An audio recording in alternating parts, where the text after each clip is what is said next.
Good evening, everyone. Before I call this meeting of the public meeting of council to order, I respectfully acknowledge on behalf of council and the community that the city of Pembroke resides on the unceded traditional territory of the Algonquin people.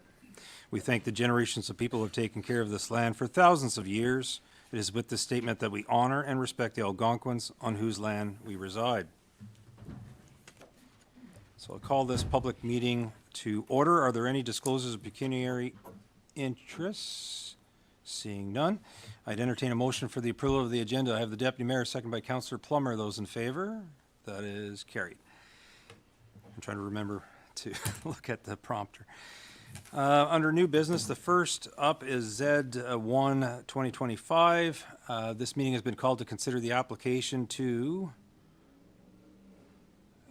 the properties municipally known as 1 and 101 Howard Street under the City of Pembroke Official Plan 2016 for reconfiguration of the flood fringe residential and hazard designations delineated along with the exception to allow for the granting of a consent to sever lots not fronting a public road, and further under the City of Pembroke zoning bylaw 2020-05 to rezone the said properties from residential type 1 flood fringe, which is R1FF, zone to a residential type 1 flood fringe holding R1FFH zone, and from highway commercial C2 and highway commercial holding C2H and residential type 2 R2 zones to a residential type R4 zone. Clerk, can you please provide notice of how notice of this hearing was given? Notice was given by mail to all owners of property within a 120-meter radius of the subject land and was posted on site on January 6, 2025. Thank you. And if I could have a report from planning, Mr. Hutton. Welcome. Thank you very much, Your Worship. So the applicant for this application, Catherine Curry of JP2G Consultants, on behalf of the property owners, has submitted an official plan and zoning bylaw amendments application for two properties, 1 Howard Street and 101 Howard Street. So in my report, I'll begin by addressing the issues under 1 Howard Street, and we'll move on to the other property just for clarity. So the intention for 1 Howard Street is for a future development of single detached dwellings on separate lots fronting the Ottawa River, which would be subject to future applications for consent to sever being approved. This property is currently zoned residential type 1 with a flood fringe marker by the zoning bylaw. The R1 portion of the zoning permits the use of single detached dwellings already, and the FF suffix requires that no lower level openings are permitted below 114.2 meters. The proposed R1 flood fringe zoning with a holding zone is required to add a holding zone marker to the existing zoning, which will require the submission of satisfactory an archaeological investigation, an environmental impact study, a functional servicing report, and approval from the County of Renfrew for private road access to cross the Algonquin Trail. This will all be required prior to the holding zone marker being lifted and this portion of the development being able to proceed. Regarding the official plan, this same property is designated flood fringe residential and hazard by the official plan 2016. The applicant with this application has submitted a new topographical survey of the site, which identifies applicable elevations that allow for the reconfiguration of the delineation of these two designations, the flood fringe residential and the hazard designation. These can now be reconfigured on Schedule B to more accurately reflect the up-to-date information that's been submitted. Additionally, under the proposed official plan amendment portion, we are asking for an exemption from section 7.15 of the official plan. This section states that consents should only be granted when lands front on an existing public road, and that consents will not be granted that have the effect of creating landlocked parcels, either for severed or retained lands. So in the case of this property, 1 Howard Street, a future private road is proposed to provide access to the future proposed severed lots. This private road would be subject to the approval of the County of Renfrew for it to cross the Algonquin Trail, which, as I mentioned, would also be a condition of removing the holding zone marker. The proposed exemption would allow for the possibility of the proposed private road, which would prevent the proposed lots from being landlocked, which is the intent of that section in the official plan. Moving on to 101 Howard Street, the collection of properties that comprise what will be 101 Howard Street are zoned highway commercial with a holding zone, and residential type 2 currently. None of these zonings permit the use of apartment dwelling, which is what we are looking at this evening. The proposed standard R4 zoning for this property is required to allow for the standard use of apartment dwelling. All applicable R4 provisions for apartment dwellings are able to be met, including minimums for lot area, lot frontage, setbacks, landscaped open space, dwelling unit area, maximum building height, and privacy yards. So as such, the proposed zoning can be viewed as highly in keeping with the intent of the zoning bylaw. Further, regarding the zoning bylaw for parking, the zoning bylaw would require a total of 1.5 parking spaces per dwelling unit for apartment dwellings. The developer intends to fully accommodate the required parking with both underground and surface parking. As such, again, the proposed zoning can be viewed as being highly in keeping with the intent of the zoning bylaw. The proposed R4 zoning is compatible in the area. To the north of the property is the Algonquin Trail abutting the Ottawa River, providing for recreation and active transportation options to residents of the proposed higher density development. From every other direction, the property abuts the rears of highway commercial lots that front on Pembroke Street East. These highway commercial lots have generally significant rear yards with landscaped open space, parking areas, and the rears of their buildings that immediately abut 101 Howard Street. As such, this property can be viewed as having significant buffering from the busy stretch of Pembroke Street East. And conversely, setbacks, privacy yards, and buffering requirements will apply to the proposed development, which means that there will also be appropriate separations for the abutting C2 properties. The properties that will comprise 101 Howard Street are currently designated, they're all designated residential by the official plan. And the official plan defines this designation as a classification of land that will have the predominant use of the land in the area so designated being all types of residential dwellings. The proposed zoning is completely in keeping with this definition of residential by the official plan. Further, regarding the residential designation, the official plan directs that the city shall encourage all forms of residential intensification, creating a potential supply of new housing units.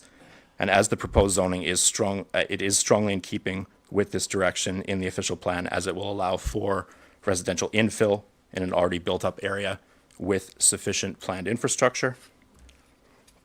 Further regarding planned infrastructure, the official plan and similarly the provincial planning statement both direct for residential development that shall be adequately serviced with municipal water and sewer services. Full water and sanitary sewer servicing is available to this property. The requirement of both site plan approval and a building permit for the proposed development and buildings will trigger the approval of the operations department to ensure adequate servicing capacity. The provincial planning statement states that planning authorities shall provide for an appropriate range and mix of housing options and densities, permitting and facilitating all types of residential intensifications.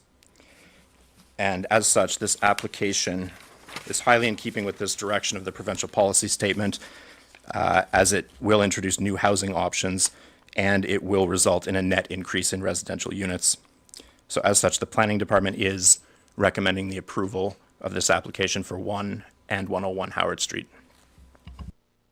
Thank you. And Mr. Hutton, was there any opposition to this application?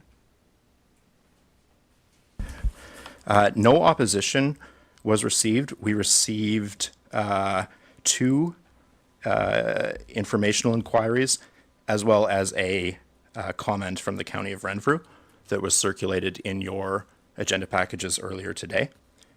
If you would like to, if anybody in the audience would like to address regarding this application, maybe they can go ahead, and then I'll move to the County of Renfrew. Certainly. I just have one concern. I have a couple of concerns, but the, So can you? one, sorry. Can you provide your name? Oh, and my, your- sorry. your My address? name's Terry Lance. I live on 901 Cedar Lane, which is looking directly at the property. I would be a neighbor to that property, what's going on. The one that's located right on the river, is this something that's going to be developed into housing? Or is this going to be, I was talking to the owner who was at my house a couple of weeks ago and said that he was looking at putting apartments, condos into the bank, and then the one on the river would be like a common area for people. He was going to clean it up, and a common area for clients or his people that were living in there, and the resident would come down there and have a nice area on the Ottawa River.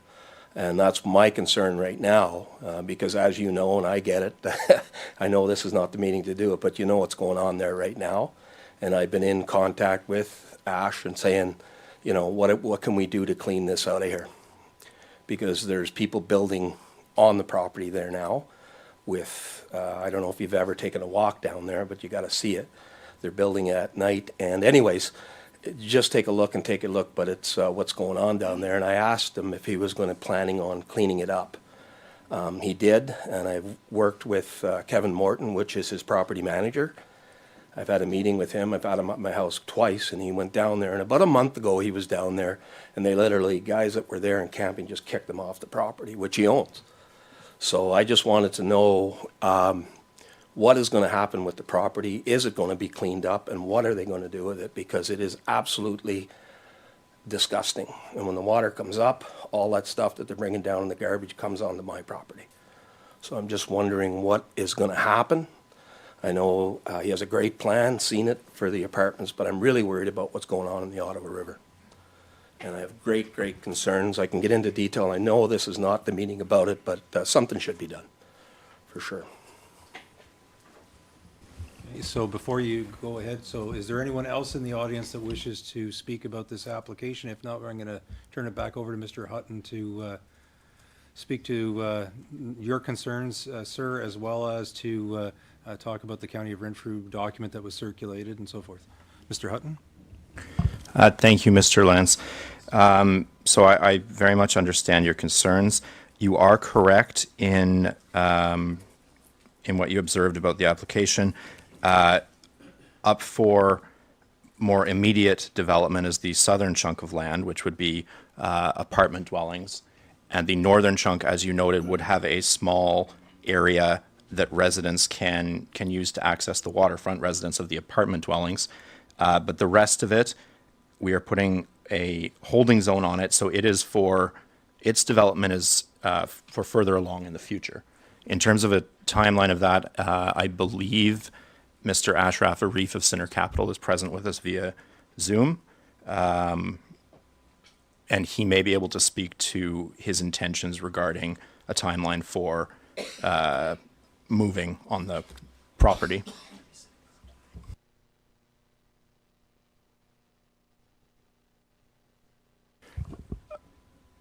Alex, Mr. Diaz, can you hear us? Yes, I'm on. Can you hear me? Yes. Okay. So this is Mr. Alex Diaz, who also works for Sinner Capital. So I believe he will speak to this. Hi, thank you. Yes, the intention was, as far as the zoning goes, was we were dealing with the apartments kind of up on the top part first, just because I know there was a few things that might take a little bit longer to deal with for the part on the water being on the Water Conservation Authority if applies, Algonquin Trail if applies. But the intention was to have 4 lots in that section along the water. And again, depending on how everything goes with the rezoning and what's allowed and what we're allowed to do. But the initial intention was to do 4 lots. 1 lot, which would be the most eastern lot. So kind of opposite area of the neighbor that was speaking at the meeting. Sorry, I didn't catch the name. That would be the common area for the apartments. And then the other one was to have um, 3 lots for 3 homes, 3 separate detached dwellings. That would meet obviously all the floodplain requirements and everything else. So of the 4 lots, like I said, the most eastern one would be some sort of small common area for people from the buildings that they could use to access the water, and the other 3 would be 3 residential lots. We the, the only reason for the delay and making it a phase 2, like I said, is more so because if there's any delays or any procedural things that take a little bit longer to get through to dealing with the Algonquin Trail and being on the water. But the intention would be to develop it kind of at the same time or slightly after we start the development on the apartment buildings. Thank you, Mr. Diaz. So, Mr. Hutton, did you want to pick up from there then? Yes. Thank you, Your Worship. So, Mr. Lanz, I can provide you after the meeting with contact information for Sinner Capital, and those issues regarding the property can be dealt with accordingly. So, regarding the comment that was received today from the County of Renfrew, that was circulated to you all earlier as an addition to your agenda packages, the county has asked for a note that the properties in question abut their multi-use four-season trail, the Algonquin Trail, and that this is subject to regular maintenance such as grading, mowing, application of dust suppression, brushing, grooming in support of the trail. And the trail includes motorized vehicles. They are requesting that if dwellings are constructed on either property, that a noise barrier be constructed close to the property boundary to alleviate potential noise issues with residents, that they also believe would mitigate dust concerns. They've also noted that a noise impact assessment, they would like one completed prior to this installation to identify the correct requirements. Okay, thank you, Mr. Hutton. So we've heard briefly from Mr. Diaz. So I don't know in terms of support for the application whether Mr. Diaz wishes to flesh out what you've already given a great report in terms of what this application is about. But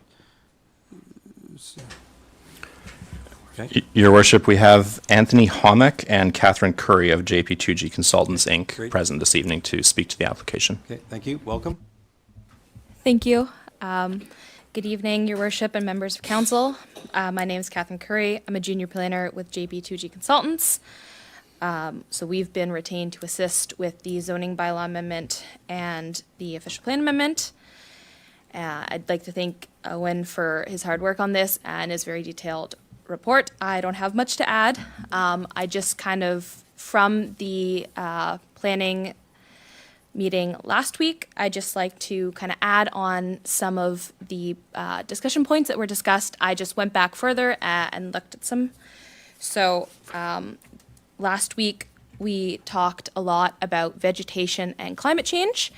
And following the meeting, I went back, looked at the site plan, and we are proposing to maintain around 50% of the site undisturbed. The apartments and parking will only, as the current site plan is shown, will only take up about 50%. And part of this is there's a fairly substantial slope on the property, and the majority of the vegetation along the slope is going to be maintained for the purpose of preserving the integrity of the slope. And we're also, as part of the site plan process, we are conducting we are having a geotechnical investigation completed to ensure, to inform the building's construction. And I am happy to answer any questions you have. Thank you. Hold that. So next, if I can hear a report from the Chair of Planning and Development Committee of Council regarding the Planning Advisory and Adjustment Committee's comments for the application. Thank you, Your Worship, members of council and guests. There was a great deal of discussion took place in regards to this particular item, as we're all very sensitive to the fact of any development on the waterfront. As you know, the province is anywhere in the province, there's some people look at developing waterfront, they want to maintain the integrity of the area. And there was some talk about maintaining the forestry aspect of the particular properties. I know that many developers, when they come in, the best thing to do is to level everything, and then you're not obstructed by bringing in a crane or whatever. It's a lot easier for developer to, just clear cut rather than working around a tree or two or three trees. But I'm glad to hear that some of the forestry portion of the properties will be maintained. As well, sensitivity to climate change, as was mentioned earlier, is a big part of what's happening today in the world. Trees, of course, provide, take in carbon dioxide, give off oxygen for everybody. You don't have to be a scientist to know that the trees give life, and if you remove all of them within the world, we're not going to be able to breathe. I believe that the developer in question has had some associations with the city of Pembroke in the past and very good working relationship with the city. So I feel that in this particular venue, we don't fear for anything as far as the developer coming forward and being forthright. Mr. Diaz as well has commented. The future development of that particular site, and Mr. Lance, I certainly, sympathize what you're dealing with. Under the disencampment portion of funding that is being supplied to communities all across the province, Premier Ford has indicated that, they don't want encampments anywhere. They want people that are homeless to go into, proper facilities to be looked after. And municipalities are receiving X number of dollars to make sure this happens. I think Pembroke has been way ahead of the curve with the Mesa Group. Some of the encampments are gone. I didn't realize there were still, they maybe perhaps have moved further down the road, but I'm sure that'll be addressed further. The province again wants intensification. So what they want is maximum use of property with minimal use of infrastructure to supply those particular properties. So for example, if we have an apartment building, as opposed to 18 single residential units, you're dealing with one water hookup, one sewer hookup, and that alleviates some of the, the initial cost for infrastructure in the future. If you have 18 pipes breaking at 18 individual homes, you have to send your city crews out, et cetera, to repair those. If you have one major pipe break to an apartment building, that's one visit. I'm not saying we're discouraging single-family units or duplexes or individual apartment buildings, but all of those things are in the mix, as the province has indicated. And the Planning Act suggests that this is in proper order. So I feel, Your Worship and members of council, that this will proceed based on the vote of council. Thank you. Councillor Giacono, questions from members of council? Councillor Plummer? A question, I guess, to Mr. Diaz. I guess with the concerns from the homeowner with the existing garbage and existing cleanup on the property, is there a plan to clean up that before the water rises and all the garbage starts heading down river, or what's going on with that property?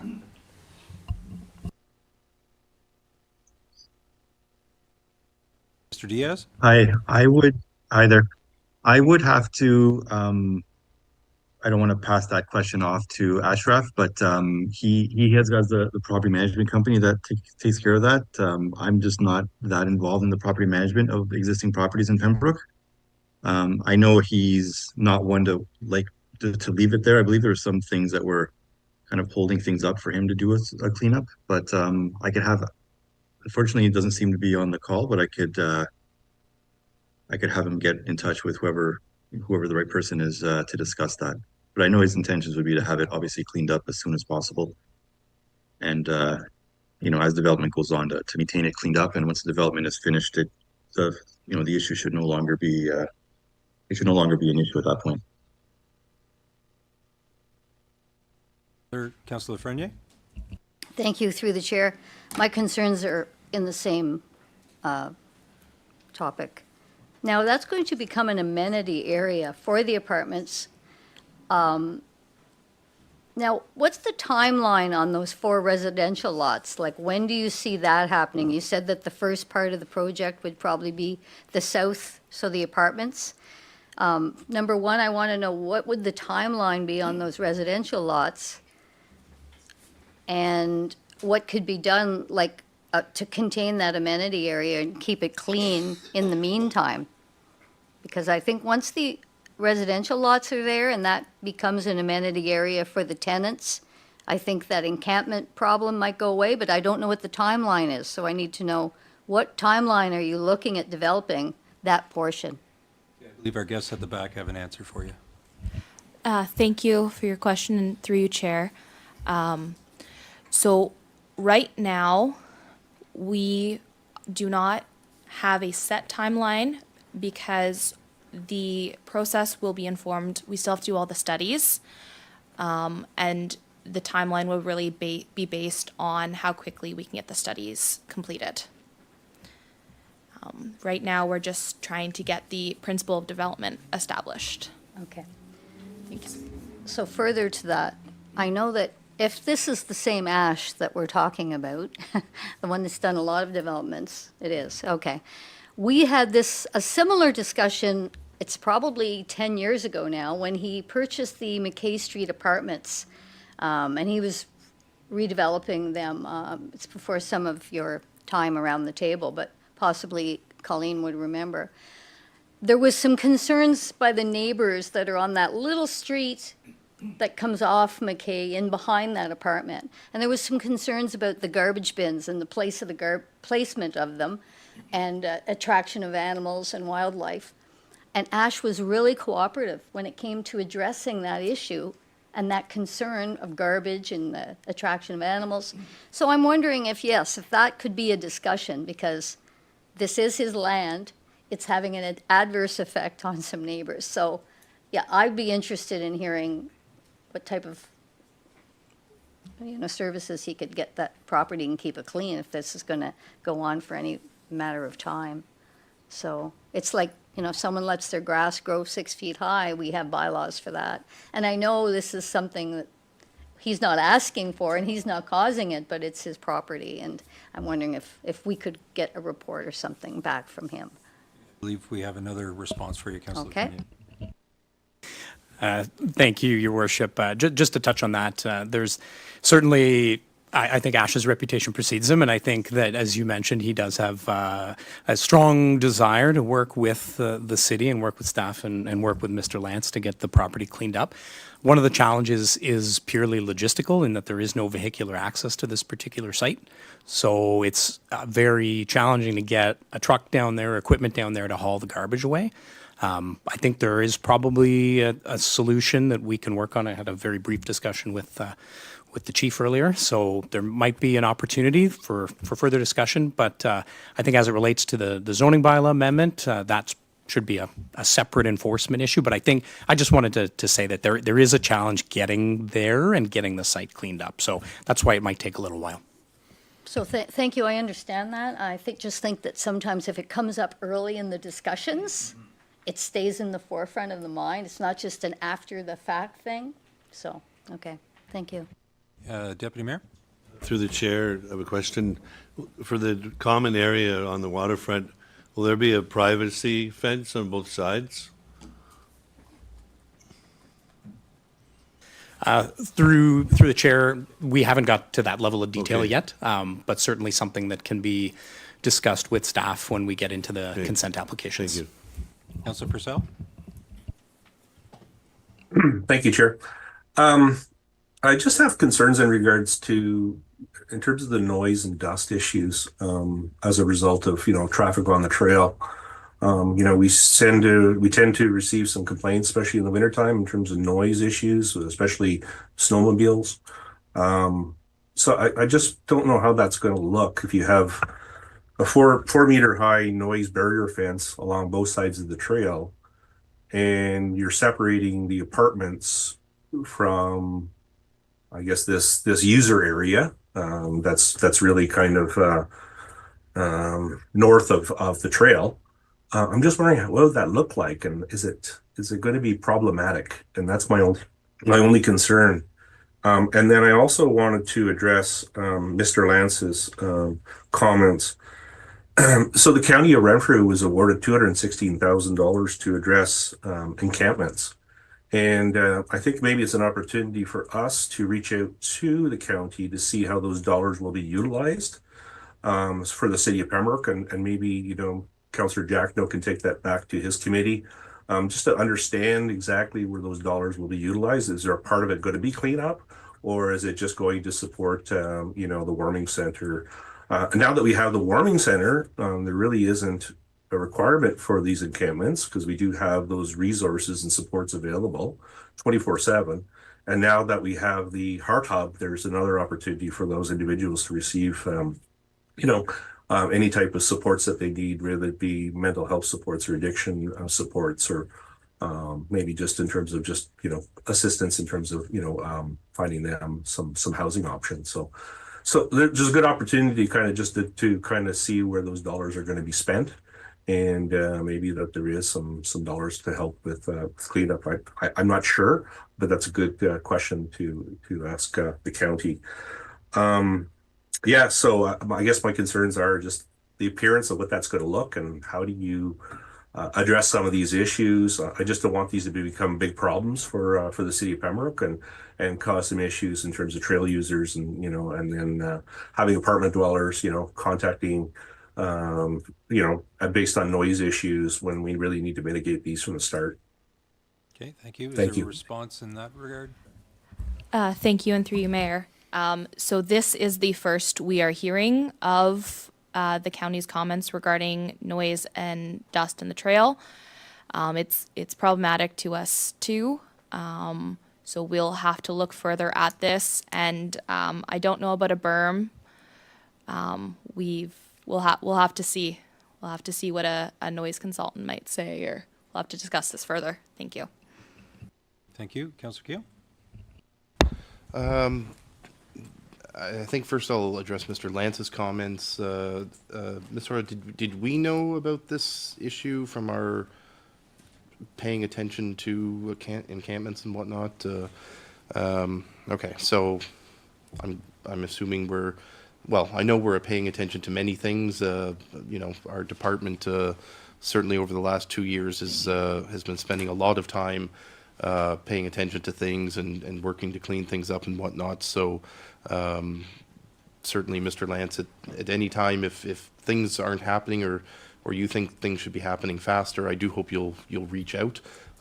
Things don't always happen as quickly as we like, including as quickly as some around this table would like. But I know if I have full confidence in my department to be able to do what we can and to communicate. So, Ms. Oriel, have you been in personal contact with Mr. Lance up until now? Through you. No, we just talked this evening, but we know about the encampment. And because it's on private property, it's the private property owner's responsibility to deal with the police on it and for the cleanup, not the city. But if it doesn't get cleaned up, the city can use its property standards, powers, and whatnot to. We can do that. Now, I don't suspect we're going to need that with Ash, to be completely honest, but certainly Mr. Lance, Ms. Oriel is a great resource here at the city on this issue, and if you need anything, by all means, reach out to her, as I know I do whenever other residents are trying to get things done.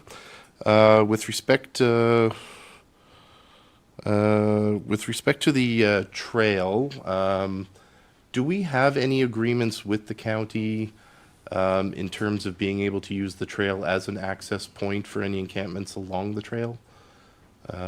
Like Ash could not drive his vehicle down the trail. That's not permitted.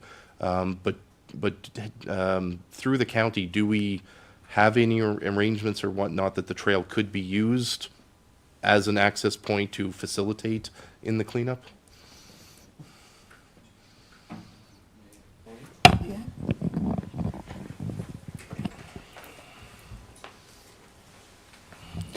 Through you, Mr. Chair, I am awaiting to have correspondence with Ash and coming up with a plan.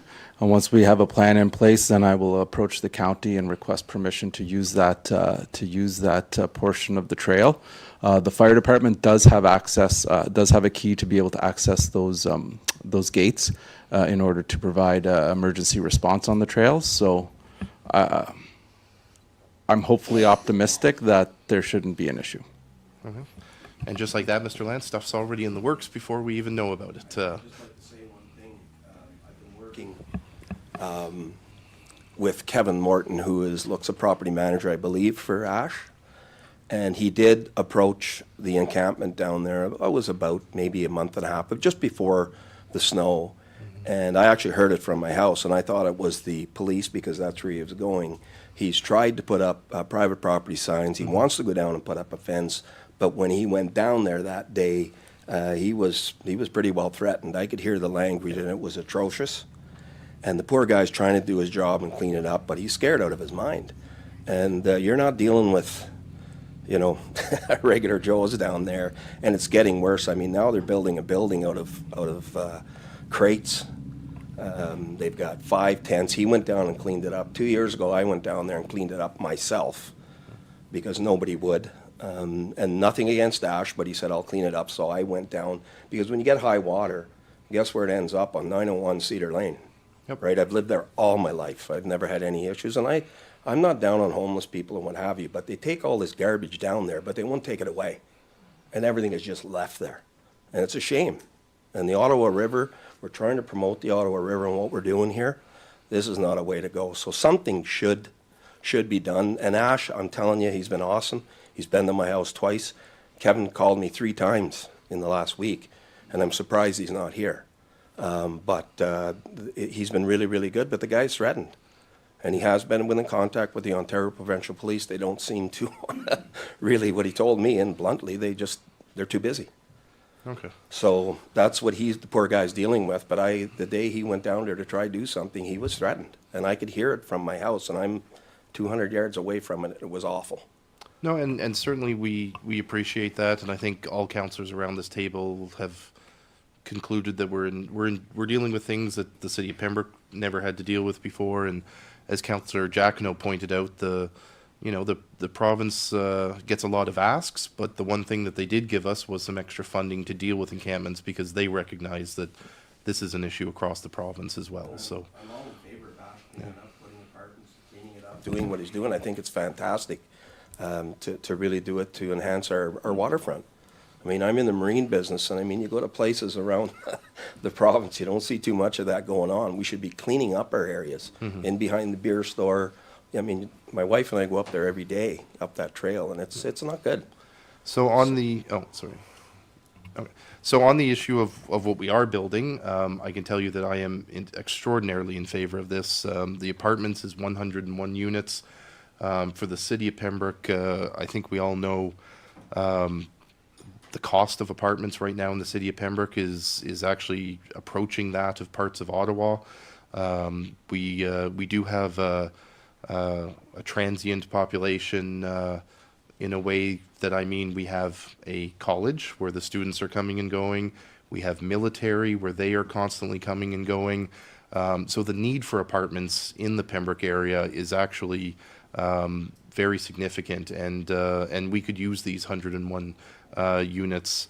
So I very much look forward to that. In fact, at the planning meeting, one of my first questions was, can we not go higher and build more?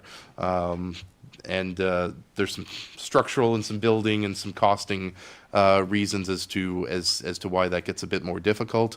But certainly, I think this is a great location. One only needs to look at Google Map to see that I'm guessing something was here at one point in time, but now it's sort of a largely empty lot with some forest. So it's a great use of space here in the city that just hasn't been used. The only thing I'm going to comment in a less positive way is to say that I did look at the county correspondence. I'm assuming, and maybe I'll look to our friends from JP2G, I'm assuming they knew that there's a trail going through here. Obviously, we know the trail has mechanized vehicles. We know that might cause some dust. We know that might cause some sound. I know they said this is the first they're hearing about the county requirement, or the county suggestion, not a requirement. From my perspective, I see the county's letter. I'm hearing from them. It's my position that that frankly we ignore their requests. I think if the builder is concerned about his residents having sound issues and whatnot, that's something the builder can identify. But I would not make those. Frankly, I'm not going to accept any of those county requirements. I don't think they're necessary. I think I trust our friends at JP2G to, from their own, again, from ASH's own perspective, to look at sound and dust mitigation. And I don't see the need in the county helping them see what I'm sure they already saw. So I'm going to suggest that council just ignore the county's suggestions. And with respect to the private road to allow access to the northern 4 lots, I did speak with our planning department this afternoon, and I made my position known, which is I'm sure the developer will consult with the county about their access policy. But if there are unreasonable hoops, or if the county denies access over their trail to these lots, I'm going to come right out and say right now that I would like the city to look at an expropriation option to ensure that we have a road that can go down to those 4 lots. So that's all that I will say on this, but Mr. Diaz, our friends from JP2G, I think this is an extraordinarily well thought out plan. I think this is 2 apartment complexes that the city desperately needs. I think our last large complex at Melton and Angus Campbell, I believe, was full before it even opened. So we know the need is there. And so thank you very much for your presentation, and thank you for bringing this to the city of Pembroke. Okay, you had a comment, because, yes?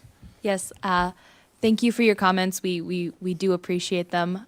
This is the first time we're hearing of it on this project, but we have had some disagreements with the county on projects outside of the city with regards to the trail. So, and noise study requirements. So, thank you.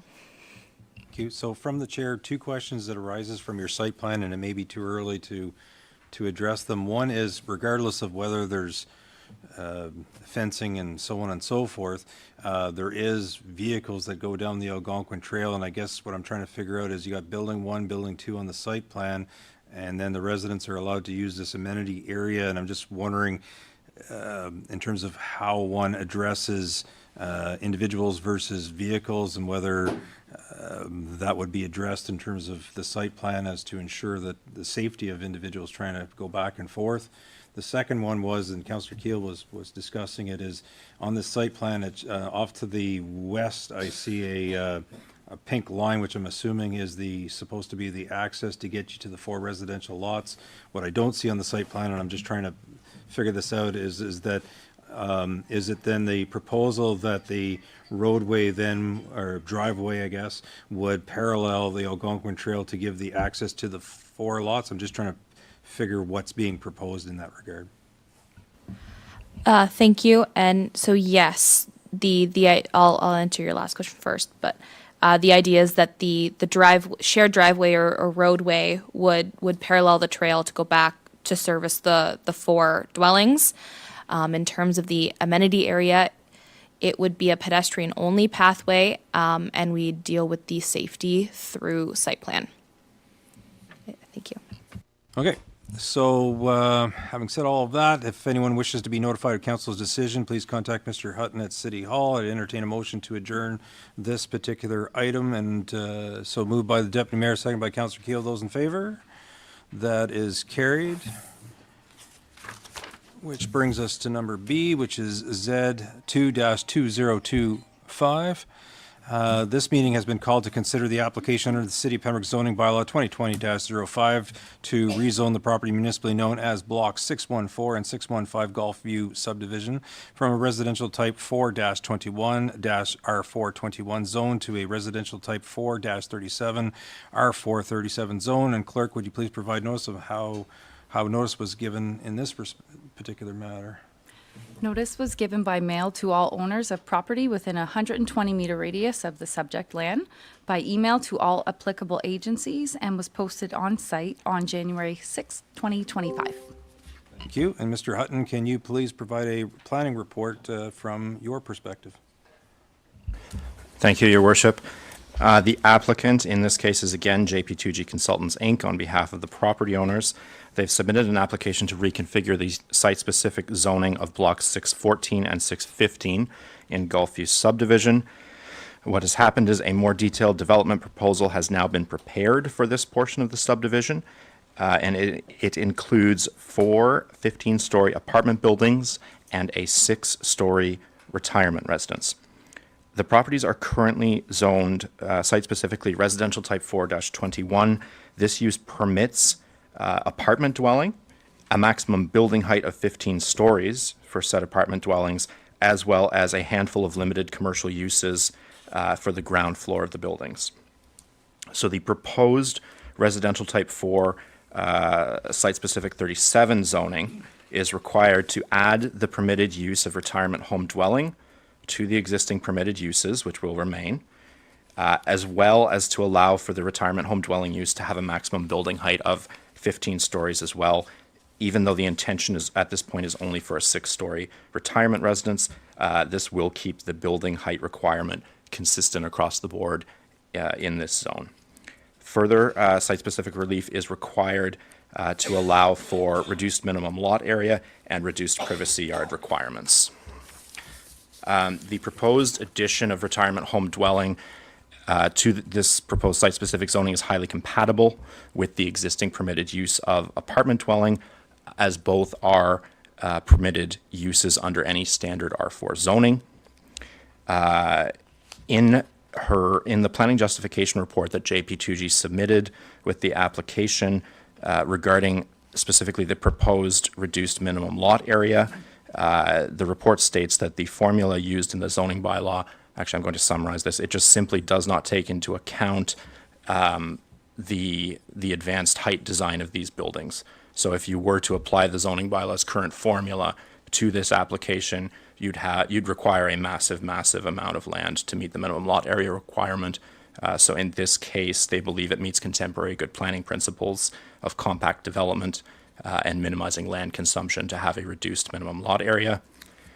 Regarding reduced privacy yards, these are going from its relief of 2.62 meters, just to allow the developer more flexibility in the site planning process, but there will still be a requirement there to ensure sufficient privacy for first floor residential units.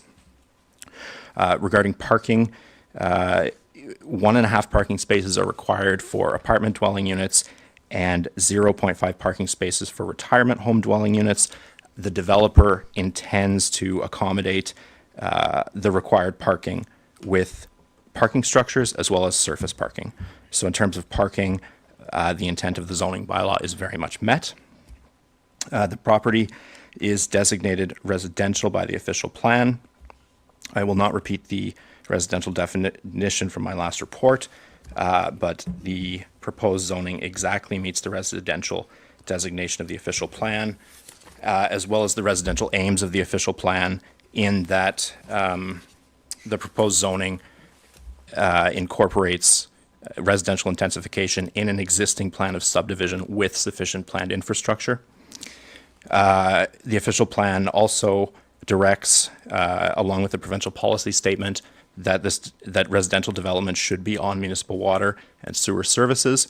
As I think you're all familiar, full water and sanitary sewer servicing is planned for Gulfview subdivision. A pump house has already gone in. A servicing impact study has been prepared and submitted by JP2G Consultants that ensures that this development will not negatively impact either the planned infrastructure nor downstream capacities. Site plan control will be required by the official plan. And finally, the provincial planning statement.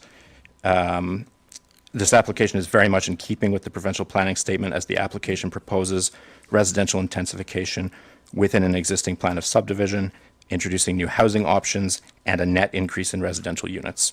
So as such, the planning department is recommending the approval of this zoning bylaw amendment application to change from a residential type 421 zone to a residential type 415 zone. Thank you. Has there been any opposition or anyone seeking information in respect to this application? We have received a single informational inquiry regarding this application. No submissions of opposition. And in support? Again, Anthony Homick of JP2G Consultants, Inc. is present to represent the application. So much. Floor is yours. Thank you, Your Worship. As many of you around the table will know, JP2G has been working with the owner of the subject property for several years now, and we were most recently asked to provide planning and engineering services in related to the zoning bylaw amendment that is before you this evening. Thanks always to Owen for the comprehensive overview of the application. Just a couple of brief words here to touch on a couple of the key points.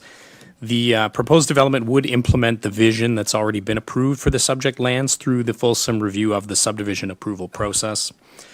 As is typical of the subdivision process, the concept advanced at the time of draft approval for Block 614 and 615 was a much more high-level concept, and the design for these blocks has now been refined in much greater detail, which is evident on the architectural site plan that's submitted as part of our package. The requested amendments to the zoning bylaw, when considered as a whole, are modest and represent an appropriate way to facilitate the detailed design for the development of these two blocks. As Owen noted, there are 3 areas where the proposal doesn't comply with the current site-specific zoning for the site. The first one being the permitted use. So the retirement home is not listed as a permitted use currently in the site-specific zoning. That's simply because it wasn't proposed at the time of the subdivision application, but we certainly see that as an appropriate use for the highest density blocks within the Gulfview subdivision.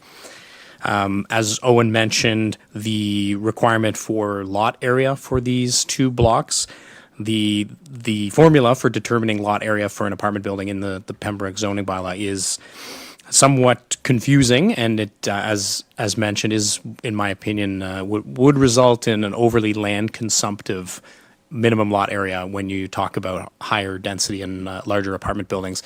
Requires a certain amount of square meters per apartment, and it's more for a 2-bed, 3-bed than it is for a 1-bed. So you very quickly arrive at a very, very large site requirement for apartment buildings of this scale. It's important to note, though, that even with these reduced lot areas, we are still able to accommodate all of the open space and landscaping requirements on site. And lastly, as mentioned, there's a small tweak requested to the required privacy yard setback, which is the distance required between a parking area or a drive aisle and an apartment with a window at the ground floor. So we're seeking to reduce that from 7.62 meters to 5 meters, which in my opinion still provides ample privacy. With respect to parking, as noted, the site plan illustrates that all of the required parking can be accommodated on the site in a combination of parking garage structures and surface parking. As noted, the 15-story height limit is already in existence in the site-specific zoning, so we're not actually seeking to increase any additional height, simply extending that height permission to the apartment, to the retirement home use. So in my opinion, overall, the proposed development represents an efficient use of the subject lands and represents an even more efficient use of the municipal services that are proposed to serve the Gulfview subdivision. As Owen noted, a servicing assessment was prepared by JP2G, which concluded that there is ample capacity in the planned infrastructure to accommodate the number of units for these 2 blocks. I just want to touch on, there was a fair amount of discussion at our PAC meeting last week about the fact that we haven't really seen much on this property. So everyone knows that we have certainly seen challenges in the development industry with respect to COVID and with respect to cost of construction. I remain optimistic, and I know there was comments from people around the table at the PAC meeting. There is still optimism. So I'm told that the developer does intend to commence some construction in the spring. That's all I can say on that matter. But I suppose I just have to say I do remain optimistic. So in conclusion, I just want to say that my opinion is, and to echo what Owen's mentioned, the proposal is consistent with the provincial planning statement, and it conforms to the official plan for the city of Pembroke, and it constitutes good land use planning. Thank you for your time. I'd be pleased to answer any questions. Thank you. Councillor Giacono is Chair of the Planning and Development Committee. Do you have a report? I do, just verbally, Your Worship, members of council. Members of council are aware that this has been an ongoing development over the years. What a lot of people don't understand is when in its first initial years, when he began excavation there, the developer found that he encountered a tremendous problem with a lot of boggy, wet-type wetland fill. He brought in hundreds and hundreds of loads of fill, which, obviously cost some X number of dollars, which he had not anticipated in the project. It's just one of the things, I guess, that developers are faced with when they're developing property. They don't always know what's underneath the ground until they get the shovel in there. The president of the company has indicated to me and to Your Worship, to yourself, that he is prepared to meet with us. That was mentioned to me earlier in the month by him in a phone call, and he still intends to do that at some time. And as we've all heard, the building will be there in the spring. But the individual has made that promise over a number of springs. The spring of our discontent. What is that Shakespeare said? I can't remember what the line is. But I really, truly believe that this individual will come forward with the development. Red line changes in a subdivision allow certain changes to be made to accommodate the planning, the actual zoning of the planning and the Planning Act. And, as we look around us, we see a lot of development taking place within the community, the city of Pembroke. And to my amazement, once they're built, not one is vacant. So that tells me that there's a need, that people are coming here. They're looking for that. The baby boomers are retiring, selling their homes, looking for retirement-type possibilities in buildings, and this is what's driving it. It is my hope, and that this will take place very shortly, that I'd like to see one building of some sort, and I'm sure all of council would like to see that. And I think once you start to build one, things start to happen. There is a need for this particular type of, subdivision. It's probably going to be one of the largest subdivisions in the city of Pembroke. In our history that we've seen, the trick is to get that first building going. And I believe that the taxpayers will benefit greatly from this and hopefully lower the tax base. Thank you. Thank you, Councillor Giacono. Any questions from members of council? Seeing none, if anyone wishes to be notified of council's decision, please contact Mr. Hutton at City Hall. He's your man.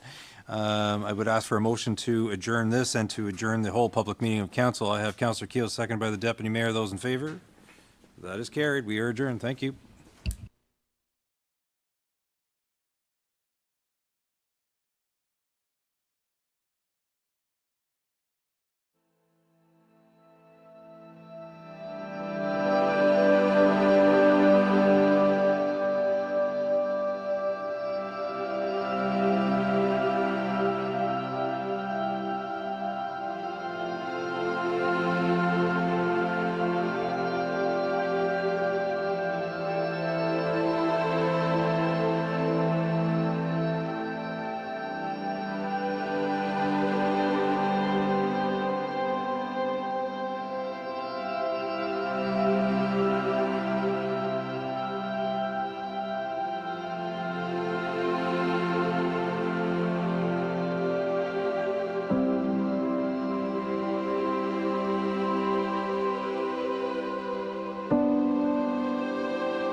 Thank you, and good evening, everybody. I'll call this Planning and Development Committee meeting of Tuesday, February the 4th, 2025 to order. Are there any disclosures of pecuniary interest or general nature thereof? Who are we missing here? Deputy Mayor? Deputy Mayor, we'd like you to return, please, if you're in the chambers. Deputy Mayor? Thank you. We're in the meeting, Deputy Mayor. Thank you.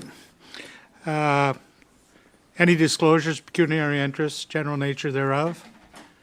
Seeing none, we'll proceed. Approval of the amendment of the meeting agenda. We need approval. Moved by Councillor Keel, seconded by Councillor Plummer. Those in favor? Carried. Thank you. The approval of the minutes of the Planning and Development Committee of January 7, 2025. Moved by His Worship, seconded by Councillor Plummer. Questions? Seeing none. Those in favor? Carried. Thank you. Business arising from the minutes? None. We'll carry on with presentations and delegations. Our first one is from the Pembroke Horticultural Society. Ellen Vandersleen, and Horticultural Society President Catherine Hughley, past president. Please come forward. Who am I missing? Okay, we're going to go with the head honcho. Very good. Welcome members as well. Thank you for your work. Go ahead. Good evening, Your Worship, City Councillors. In 2024, the Pembroke Horticultural Society celebrated their 100th anniversary. In 1924, we were a town of just over 8,000 residents. Many things have changed over the years, but our core values remain. These are to promote horticulture and to help Pembroke to bloom and flourish. For over 100 years, the Society has been making positive contributions to Pembroke by teaching horticulture and creating beautiful spaces in our community.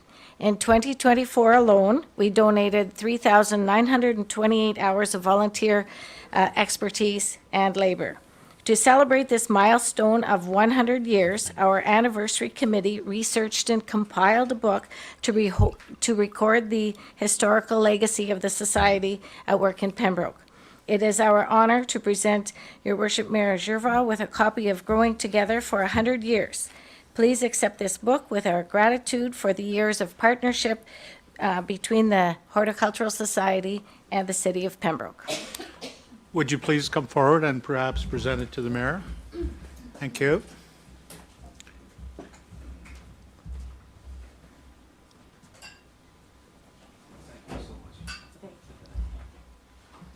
Thank you very much. Could we have our committee? Oh, you bet. Would that be, Come on forward, committee. would that be all right? Oh, sure. It's not my.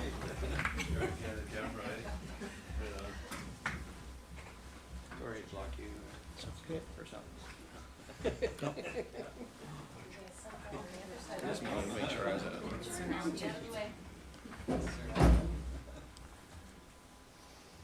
Everyone squish in. Yeah, I squeeze in. Thanks. All right, 1, 2, 3. Perfect, thank you. Thank you so much. If I could just get you to. Oh, come back. All right, and. Thank you so much. Thank you.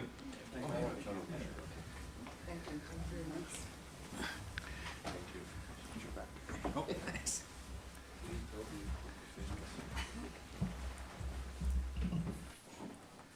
Very good, and I understand that these books may be available for purchase.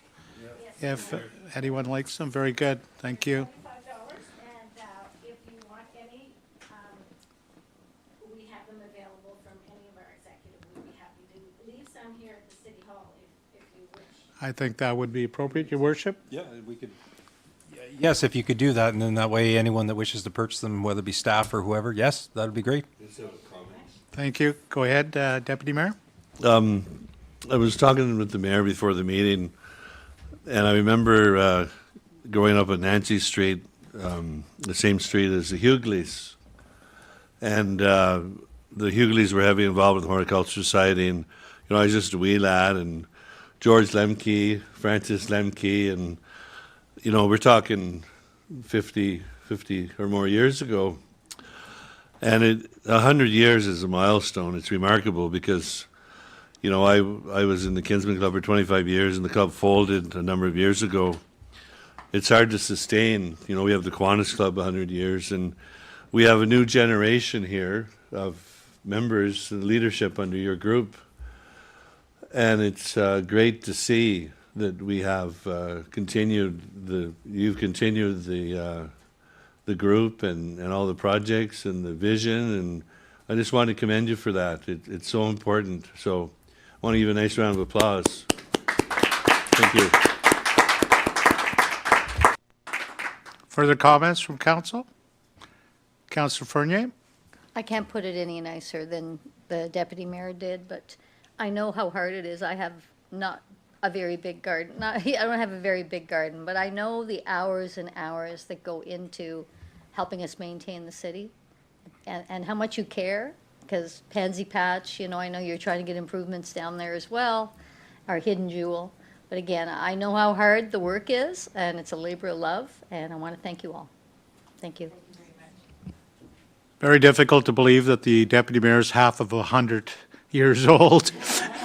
And I know you're always constantly looking for volunteers, so if the public sees this and understands the hard work that keeps this committee going and moving forward, I'm sure you could use help, and new members, of course. Thank you very much.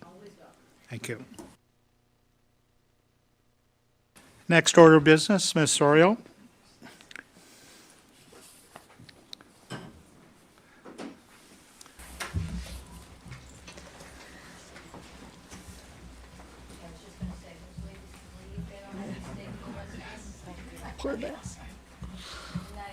Good night. Ms. Sorio, new business, item A, revised report to prohibit and regulate fortifications. Thank you. So at the November 5th, 2024 Planning and Development Committee meeting, the committee did table this item to receive more information regarding visual surveillance and concerns about issuing fortification exemptions. So one of the concerns of the committee around this proposed bylaw was about fortification exemptions, and the committee felt an exemption clause was not needed. The committee was clear there should be no exemptions to this bylaw, and this concern could easily be rectified by removing this section in the zone in the bylaw. So therefore, that was done, and there would be no exemption process in the proposed fortification bylaw. The second issue that was of concern to this committee was about video surveillance.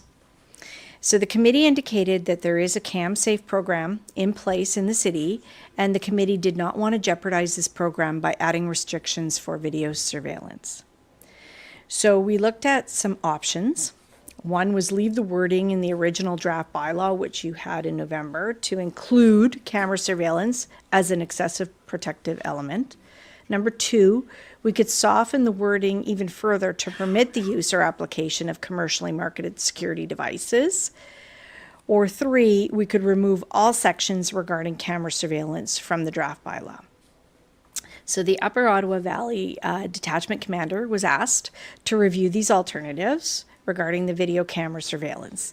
So the detachment commander indicated that the city currently has cameras in various locations which provide surveillance for these areas. He also suggests that with the advancement of video and camera surveillance technology, it has rendered this section of the proposed bylaw as a moot point. So it's an issue that may have been subject to discussion in the past, but now with the advancement of technology, this issue is no longer practically applicable and does not belong in the city's new fortification bylaw. So the detachment commander's main concern is regarding fortification and traps, and that's the purpose of what they want to in this particular bylaw. So therefore, the OPP are satisfied with the revised bylaw by removing all sections pertaining to camera surveillance.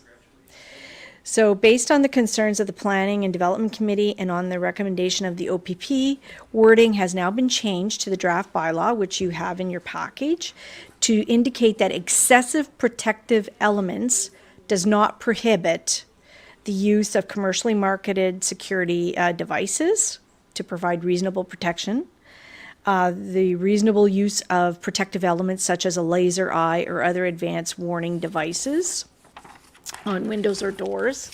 It doesn't prohibit common household alterations or renovations where the location or style of a door or window may be altered but meets the building code.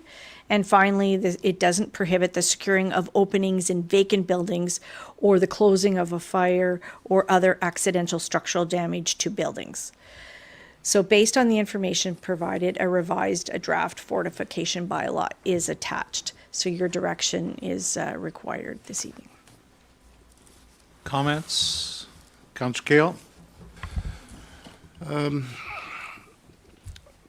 So I'm just going to comment on the video surveillance part. So, I mean, certainly we're, I can appreciate the age that we're living in, and we're dealing with a lot of privacy concerns that weren't dealt with, 20 years ago. Certainly the internet is providing us with an interesting privacy concern. On the one hand, you have people on one side that don't care and they post everything about themselves, and then you have people on the other side, saying don't share stuff. It was actually funny because I think it was a week or two ago somebody posted on Facebook saying, "Hey, I got this Amazon package delivered to my house. It's not mine." And the comments just ravaged this person for posting it because they had a picture of the address. And the comments were, "How dare you share this person's address?" And I'm thinking, well, back in the day, we all had in our houses a book called the phone book that had everybody's names and addresses in it. So it's kind of funny that the internet giveth and the internet taketh away. On the one hand, again, you have groups that are very pro-privacy, but then you have other groups that, frankly, are sharing more stuff than I could ever care to know about them. So I see this camera surveillance thing, 30 years ago, you probably had to have a pretty good reason, and you probably had to have some money to have a camera surveillance system. Now, a few $100s gets you a good video surveillance system. So certainly I did have issues with the former wording of the bylaw, which essentially said that your camera shall not point at anything other than your own personal property. Well, with the exception of certain alcoves, that would probably render every doorbell camera illegal. The CamSafe program, which is kind of hoping to catch people, running through your neighborhood or whatnot, it would render that program largely useless if your camera is only staring at your front yard and you're not catching the individual running down the sidewalk. So I mean, there was a practicality standpoint in that sense, but we also, I think we also discussed the enforcement side of it. And, does the city want to be in the business of getting in between neighbors who's saying, well, that house across the street just put up security and I think they're looking at my house and I want you to go check on that. I mean, that could get rather onerous. And number two, when bylaw shows up at the house, knocks on the door and says, the neighbor across the street says they think your camera is pointing at theirs, and the person just closes the door on bylaw. Well, are we going to have bylaw go get a warrant to check on that camera? Like, it again, even the enforcement of it gets a little striking. I do want to say though, last night, Mr. Chair, you got a letter, as did I, from a resident on a street here in town, and I did go visit with that resident last night, and he certainly has concerns. His neighbor has put up some security cameras that, at least one of which I am quite certain is pointing only at the neighbor's house. It's just so high up and so close to the property line, I don't know what else it could be looking at other than the neighbor's house. Imagine if your house was 4 or 5 feet from the property line, you had a camera facing out. Well, unless that camera's facing straight down, it can only be looking off your property. So I think this is an issue. The way I'm going to put it is, I think this is an issue that we may have to think about. We may have to consider, but I don't think it's for this fortification bylaw. I don't think it's something that I would want to jump in, head first. And again, the enforcement issues and whatnot. You know, there are privacy expectations that the courts will enforce. I have so many concerns as to how the municipality would enforce it, even if we wanted to. And then again, does it defeat having security cameras that are doing a good job, that are catching things in neighborhoods? And again, going back to the internet, how many times have we seen on Facebook people posting security video and asking for help? And, you know, I can't help but think that without things like CamSafe or whatnot, which I do think make our neighborhoods safer, they help us catch criminals. So I commend the director for relooking at this one. Again, I don't think it's something for this fortification bylaw. I'm glad that we've taken out the surveillance thing. Am I closing the door on council looking at this? You know, I think it was even a couple of years ago, the mayor and I exchanged a couple of emails about drones. You know, on the one hand, the federal regulation says no drones within 5 kilometers of a helipad. Well, thanks to the Pembroke Regional Hospital, that's most of Pembroke. But is anybody going to tell me that no one's flying drones in Pembroke? Go on any realtor website and tell me that no one's flying drones in Pembroke. So, I mean, that's a video surveillance, you know, that if someone's flying a drone without a camera on it, I doubt any of us care. What we're concerned about are the drones with cameras. So I think this is a much larger issue than our fortification bylaw. I think this is frankly a societal question about our privacy and our expectations. So I think for now, and again, I'm making most of these comments for those people that are maybe on the pro-privacy side and they're worried that we're taking it out. Again, deep concerns about the enforcement aspect of it, whether we could enforce it or not. So I don't think council should close its mind to this issue. I think it's probably going to be an ongoing live issue, but at this point in time, I support what we've done, which is to remove it from the fortification bylaw and maybe down the road look at better ways of looking at privacy, and whether it's even a municipal thing. It very well might be a provincial or a federal criminal code aspect that would be better than our capabilities with bylaw enforcement. Thank you, Mr. Chair. Thank you. Further comments from members of council? Ms. Sorial, rebuttal. Councillor Purcell, sorry. Go ahead, Councillor Purcell. Thanks, Chair. I just wanted to also reiterate, some of what Ian talked about. I was quite vocal when I saw that the camera surveillance was in this fortification bylaw for the points that, Ian has addressed so eloquently. How do you keep the vision of the camera within your property when it's facing out from your driveway, where you catch the end of the street or something along that lines, right? So, and I think the pros outweigh the cons here. We're seeing, some increases in property crime. We're seeing some issues, and in all fairness, I've been broken into twice. And as a result of that, established cameras around the perimeter of my yard, and that was the end of it. And you can see things that, in terms of suspicious activity that's happening throughout the evenings and nights. So it's a good opportunity to register those cams with CamSafe, and we can use it as a tool to assist the OPP in preventing crime in our neighborhood. So if you do see something suspicious, don't be afraid to reach out and give the OPP a call, the non-urgent number, and have them investigate, because this is what we need to do. We have to look out for our neighbors, and we have to look out for not only our own properties, but the properties of others. So kudos. I think that 3, removal of all the sections regarding the camera surveillance is a great outcome. So I appreciate that. Thank you. Further? Seems rather ironic, if I may, from the chair, that we have cameras everywhere. When people are walking down the main street of Pembroke, they're being filmed. Where's the privacy issue there? Perhaps people don't want to have their face, when they're walking down the street, exposed to other people, other than security for,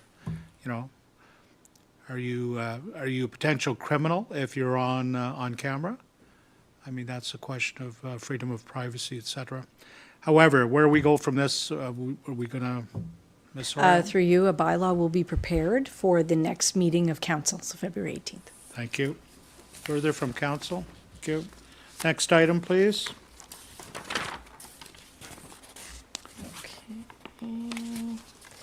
So this is the repeal of a parking agreement at the corner of Lake Street and College Way. So the Planning and Development Committee, the Planning Department endorses and recommends to Council the repeal of bylaw 2024-62, being a bylaw to authorize the entering into an agreement between 320 Lake Street, Inc. and the City of Pembroke. So Pembroke City Council in November passed bylaw 2024-62, which permitted the entering of a one-year lease agreement for 10 parking spaces at 0 Lake Street between the city and 320 Lake Street, Inc.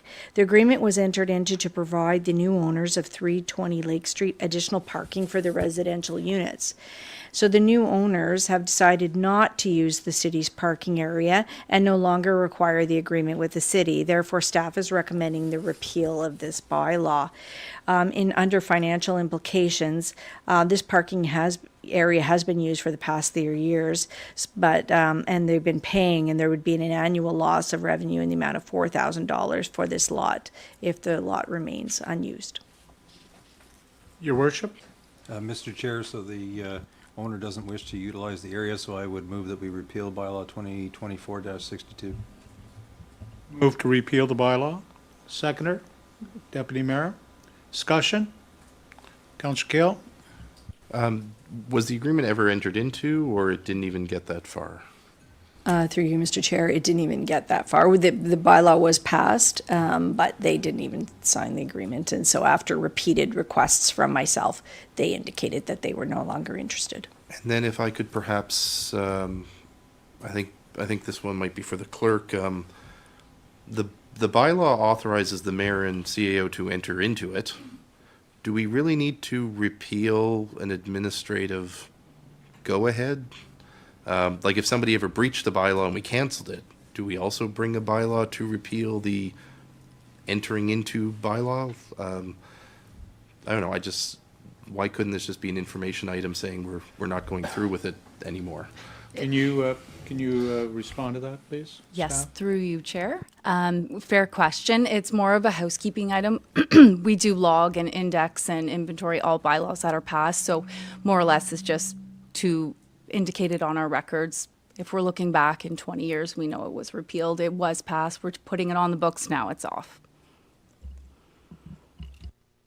Councillor Fernie, do you have your hand up? Through you, they've never used that lot then?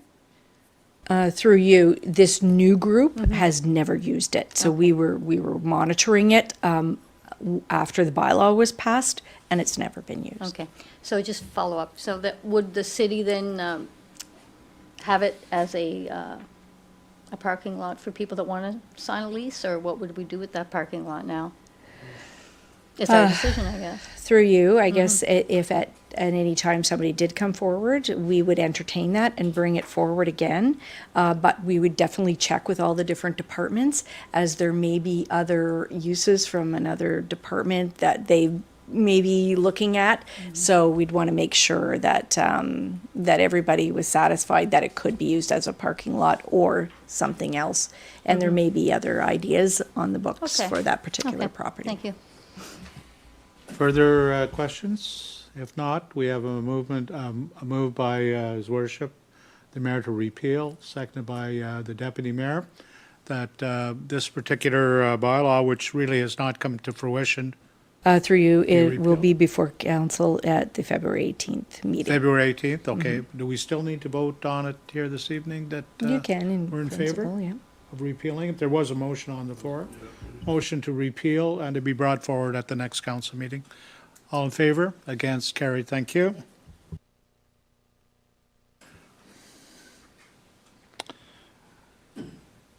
Next item, welcome Mr. DeRoche, Director of Recreation.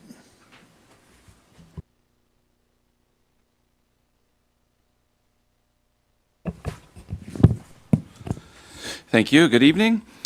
So the recommendation for this report is that Planning and Development Committee endorse and recommend to Council the approval of a pool lifeguard recruitment and retention policy to enlist and secure lifeguards for continued aquatic programs and services. Furthermore, that staff be directed to prepare the bylaw and pool lifeguard recruitment and retention policy to be brought before Council at its next meeting. So the good news is that we're back up and running with Kinsman Pool. We reopened January 15th. It certainly has been a long wait, longer than what we thought, but we're certainly happy to have water in our pool again. Unfortunately, the construction does come with its own set of challenges, and in this case, it is a staffing capacity issue. And I'm not too sure if Council is aware or not, but we are governed by the Ontario Aquatic Facilities. Our Ontario aquatic facilities are governed by the Health Protection and Promotion Act, and this is something that we do fall underneath. So. In the report, it does speak about public pools and how they're classified. So there is 3 classifications, an A, a B, and a C. The City of Pembroke's pool is a Class A. So essentially, we have a legal obligation to have lifeguards. The department is currently short-staffed, about 6 to 8 lifeguards and 1 unionized instruction guard. So as a result of this, since we've reopened, we've noticed several things. One, we are down approximately 35% in our Learn to Swim program, so that's 35% of programs that we are not offering at this point in time. We have reduced our early bird swims from 5 days a week to 3. We're turning away people for our open swims as we cannot meet the 250 bather load capacity with the current lifeguard ratios. We're also forecasting that we may not be able to offer summer Learn to Swim programs during the months of July and August if we want a beach program and if we want our wading pool to be open. So in addition to this, we are forecasting that we will see some mass exodus by the end of August with our students pursuing post-secondary studies. And this is something that is very common, but generally what happens is that we have a new generation of lifeguards that are trained, ready to take over in the fall. Given the current closures, we just weren't able to train. So, of course, forecasting the shortages, the department is looking at some strategic opportunities to attract new employees. And I'm not going to read everything here tonight, but I will highlight some of the criteria for the enrollment in this program. So the eligible courses are all the courses to become a certified lifeguard, which are noted in the report. Only courses that are offered through the City of Pembroke are eligible. So if somebody decides to go to another municipality to take a course, they would not be eligible. Once hired, we would require a minimum of 300 hours and 1 full year of employment with the City of Pembroke to receive reimbursement. Candidates will only be reimbursed for courses that they have passed. Only the course fee is eligible for reimbursement, so that doesn't include taxes or non-resident fees. So at this time, we do feel that this is essentially a bit of a marathon for us. It's not going to be a sprint. Again, we are legally obligated to provide lifeguards if the city wants to provide aquatic programming. And right now, I think our approach is not to sit and wait. We're trying to be proactive. We're trying to look at, how could we attract people to become lifeguards with the City of Pembroke. Thank you. Questions, Councillor Keel, Councillor Fernier, Councillor Purcell, His Worship. Thank you, Director DeRoche, for your report. I'm happy to support this policy. I know you did warn us when we were discussing closing the pool that doing so would also have some human resource, some issues. Of course, the roof was caving in. There wasn't much we could do about that, but I do want to say that, especially for anyone watching this today, that this was an anticipated issue. And so I'm glad that right out of the gate, you're coming out with a way to tackle it. That's when something's unavoidable, the best thing you can do is plan for it and get up and going as quickly as possible. And so that's how I see you tackling this. And I appreciate that greatly. Now that we do have the pool open, it's tremendously an important resource for us.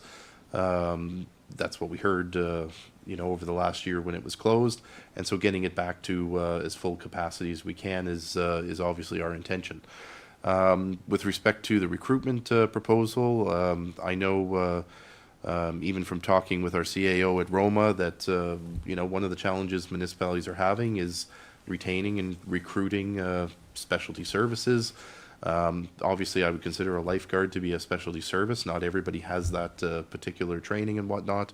Of course, the the deputy mayor and the CAO and I had the opportunity to discuss with the Minister of Colleges and Universities some of the issues that rural Ontario is having with specialty services and recruitment and retention. So frankly, I hope this is one of many policies and ideas that City of Pembroke staff look at in terms of not just helping ourselves and the people that we need, but a broader look at what rural Ontario needs. So this is yet another job well done, Jordan, and I thank you for that. And was there a request for a motion to approve? I would move that the Planning and Development Committee endorse and recommend to Council the approval of the pool lifeguard recruitment and retention policy to enlist and secure lifeguards for continued aquatic programs and services. Moved by Councillor Keel, seconder, Councillor Fernier. Discussion, and in order will be Councillor Fernier, His Worship, Councillor Purcell. Any other councillors wish to speak? Go ahead, Councillor Fernier. So through the chair, so who would be running these courses? That's one question. And then which, do they need all of these courses, the bronze medallion, bronze court? Like how much does it take to get them to be able to work? How many courses? So through the chair, so that's a great question. So these certified programs, we run them in-house. So we always have. So currently right now, actually, our first one is beginning tonight. And we have a series of them in order to become a lifeguard, which will be ending in April. So we are hopeful that, you know, if somebody wants to live and breathe at the pool for the next few months, we might be able to garnish some lifeguards out of this. Regardless of that, we'll restart the certification process and we'll offer those courses again. And sorry, I forget your second question. Which courses? Yeah, so all these courses are listed in the criteria for enrollment. I've listed them in order as to how they have to take them. Once they've successfully passed, then they become a certified lifeguard. Yep, so right now, based on the cost, you're looking at a little over $1,000 to complete. Thank you. Yep. Your Worship, Councillor Purcell. Thank you, Mr. Chair. So as was said by Councillor Keel, staff knew going into this that the longer, they warned us, the longer the pool is closed, and I realize it takes a certain period of time. If anyone's gone in there, they'll see substantial work done. It looks beautiful in there now, and we know it's structurally safe. But yeah, the longer the period of time, different individuals move on, and kudos to staff for finding some of the staff members alternative jobs within the city structure, so as to, because some of these, this was their livelihood, and so it enabled certain individuals to continue on with their livelihood and stay committed to the city of Pembroke, as opposed to, okay, I have no job, so I'm moving on to somewhere else. So kudos to staff for doing that. Having witnessed all of my children going through all the different programs, it normally takes, I think you're being ambitious, because it normally takes some time to get through all the different courses, and if they do well and they're fish, they do well, some not so much, and have to repeat certain levels and so forth. And we always, as a city, benefited from the previous crop of students working their way through the process. It will take some time. I know that, and working with the CAO, talking to other mayors, there's other municipalities that do rely upon our pool to put out a number of lifeguards for their municipalities as well. We are the regional pool. And so as a result, it's going to impact, I'm thinking, Whitewater and a few other municipalities.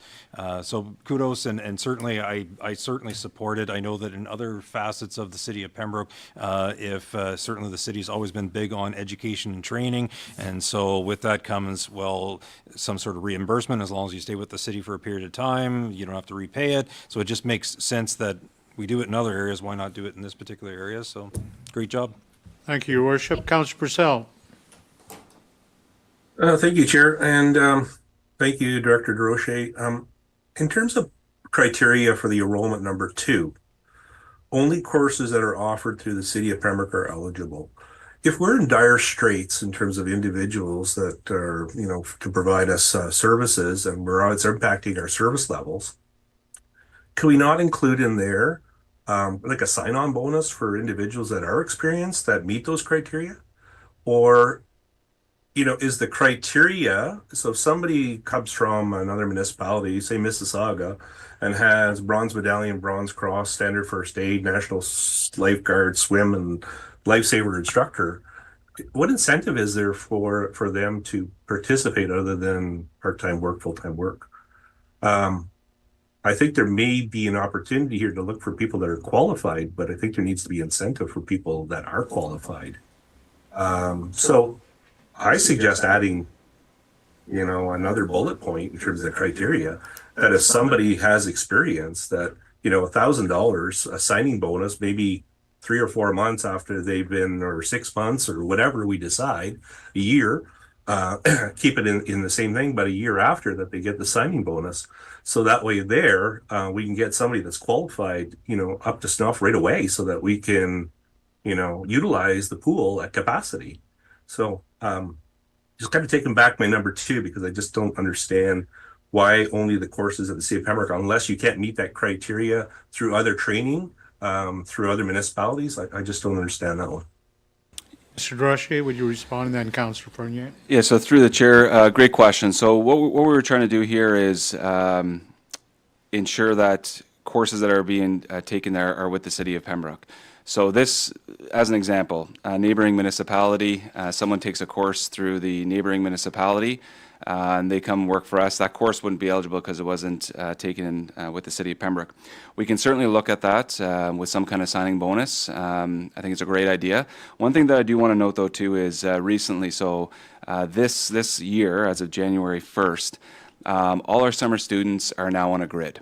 So this has impacted our lifeguards. So our lifeguards have seen an increase in pay. So this is something else that will attract people to want to come and work as a lifeguard.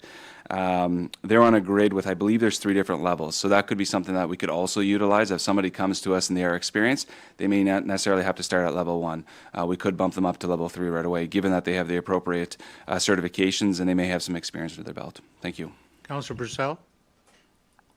You happy with that?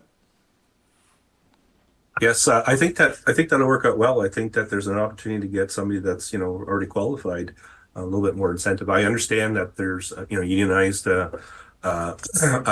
environment, but that also being said, there may be a way that we can kind of get individuals that are up to speed right off the bat and get our programs up and running a little bit sooner. It's a small price to pay, really, $1,000. Your sound is a little low there, Councillor Purcell. Your sound just decreased a little bit. Did you turn the volume sorry. down? I've been having some issues in terms of bio settings that they You're good. did some update. You're good now. Perfect. Yeah, so like I said, just an opportunity to see if we can get people, in situ a lot quicker than just individuals that are interested in terms of receiving the training. You, Councillor Fournier? Through the chair, great ideas, Councillor Purcell. I support that.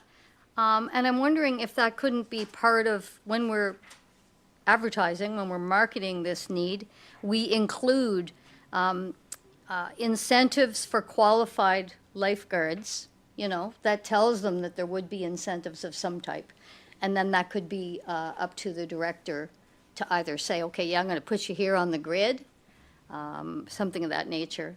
And then also the fact that training courses will be provided, by the city, But you want to make sure, because you're right, if there's qualified lifeguards out in our community, I mean, with Base Petawawa, there's such a transient community there, you don't know who is here. So I think that's a great idea. So I commend Councillor Purcell for thinking of that, and I would say I support that. So Thank you. Councillor Keel? So if they're paying for our courses and then we're reimbursing them for our courses, that's more of a money in, money out, almost neutral effect on the budget, I guess. So if we're doing actual signing bonuses, would that not be an actual cost as opposed to is that what we were looking at in terms of the way the policy is? And I wonder, as Councillor Purcell pointed out, if we're in dire straits, maybe we look at signing bonuses.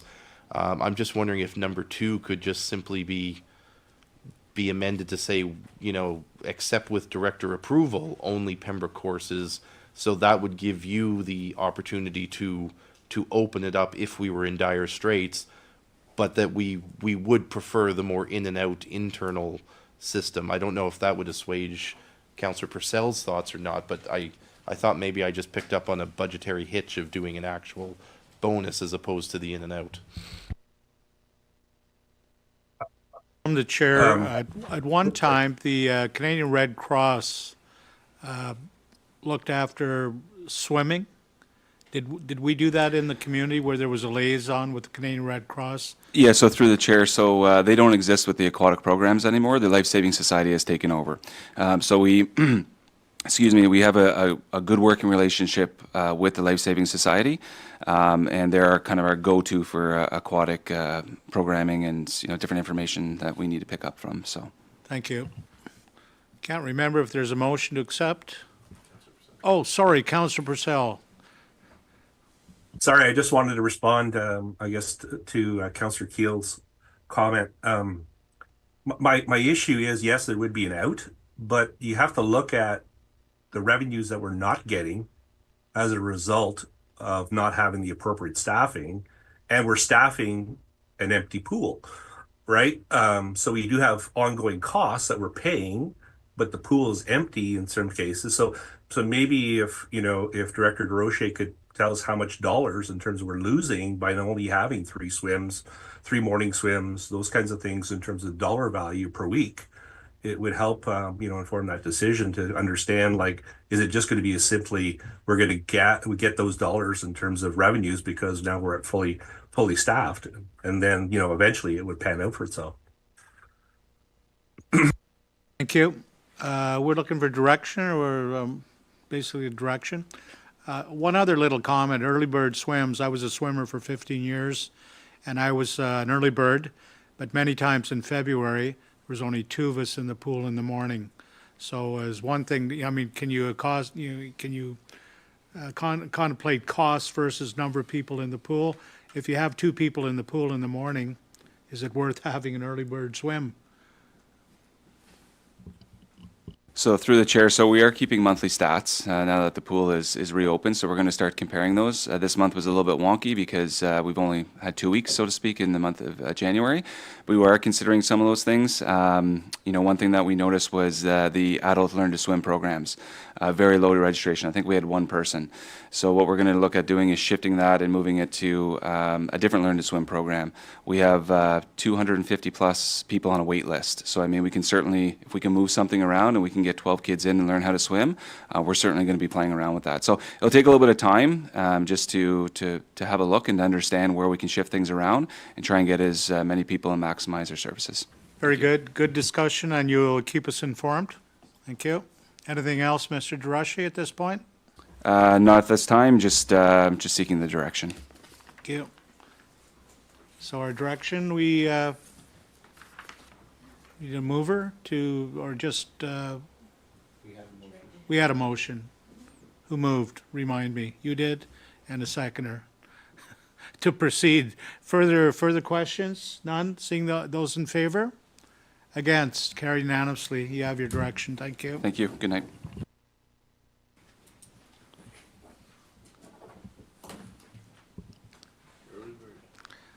Late nights. We welcome the fire chief. Your report, chief. Thank you, Mr. Chair. Good evening, everyone. So in the month of January, our prevention and public education activities, we welcome the 2024 Firefighter for a Day contest winners and their families to the fire hall. The day was filled with fun activities for the kids, giving them a first-hand look at what it takes to be a firefighter day in, day out. So just as a reminder, the Firefighter for a Day contest is open to all grade 3 and 4 students within the city of Pembroke. And we challenge the students to produce a fire safety messaging or a slogan. And the winning slogans then get displayed on the Pembroke Fire Department half-ton. Again, I'd like to congratulate our winners, both of whom were from Our Lady of Lourdes this year. Alexa had the slogan, "The burning question is, are you prepared?" and Oliver had the slogan, "Be in the clear, change your batteries twice a year." Staff training was conducted at SRB for 37 staff, at MedEng for 28 staff, at Best Western for 20 staff, and Community Living for 10 staff. Our public safety messaging on Pembroke's Pure Country focused on ice safety and carbon monoxide safety. Our partnership with the Renfrew County Fire Departments continued as we provided fire safety messaging regarding chimney fire safety in the Eganville Leader. Our messaging on social media continued over the Christmas holidays and into the new year. The focus was primarily on emergency preparedness, specifically around the preparation of emergency kits for the use in vehicles. We shared posts from our partners in emergency management throughout the month. The data shows we had 14,330 views over this time frame, and we have a total of 1,088 followers on our Facebook page. Firefighters Luke Dunn and Tanner Roots have begun their NFPA 1021 Fire Officer 1 course. Myself and CAO UNRWA attended the Ontario Association of Fire Chiefs Labor Relations Seminar in January. Ben Krantz, a grade 12 student at Bishop Smith, has completed his semester with the Pembroke Fire Department. Ben was a great student, respectful and hardworking, and we wish Ben good luck in his final semester of high school and with his future endeavors as he goes off to post-secondary education. And our co-op placements for the second semester will begin, I believe, in about a week and a half. For vulnerable occupancies, we did do the inspection for the Pembroke Regional Hospital in January. The vulnerable occupancy fire drill was conducted in December at PRH. So for emergency management, January was a little quiet. However, I have put together an emergency exercise planning committee. So this committee has taken representatives from all the departments in the city, and we're going to be working towards developing an emergency exercise later in the year. The EOC training room hosted the Community Safety Working Group in January, along with our training sessions at the department. In January, the association made their annual donation of $500 to the St. Joseph's Food Bank. Our training for the month of January is outlined. And in January, we normally focus on SCBA recertification for all members. In January, we saw 2 recreational burning inspections and 2 new permits. In our smoke alarm program for January, we conducted 18 smoke alarm program inspections, testing 34 alarms. There were 3 missing and 3 were not working. We replaced batteries in 3 and we installed 3 new ones. We had a total of 129 consultations and inspections in January. As far as the incidents go, just a reminder that this report does cover the dates from December 20th to January 28th. So it is a little bit of an extended period of time, but we did have 47 incident responses. We had 4 fires over that time frame, and the estimated dollar loss is roughly $115,000. And in January, we have not had any false alarm warning letters delivered or issued. Questions of the chief? Councillor Fernier? A general question about emergency management. So a couple of months ago, Councillor Purcell and I were at a health committee meeting at the county, and part of the agenda was an emergency exercise. And so because we're not part of the county, we just sat there. And while we were sitting there, we listened to what was going on around us, and we thought, why are we not part of these discussions? Because if a tornado is coming at us from the west or from the south, it may not be right in the Pembroke region, but we're certainly going to be affected by it. So why would we not be all in one room discussing what's going to happen? Even if the tornado is still only, at the southern edge of the county, it's still posing a risk. Anyway, we discussed that, and I recently because we were in budgets at the county, talking about the budget for the emergency preparedness, I put my hand up and I said, we don't pay to that, do we? As a city member, I wanted to make sure we were not funding that in the budget, because we certainly do not participate. So it posed some questions around the table as to why not. And I just need clarification, because I did sort of touch on this a little bit with Chief Sell. We had a kind of a little discussion about it. Is every municipality expected to act in an autonomous way and have their own plan, you know, removed from somebody else? Because to me, I mean, there should be a little more unified approach. And they tended to agree. Chief Nolan agreed that maybe it should be a regional emergency preparedness plan.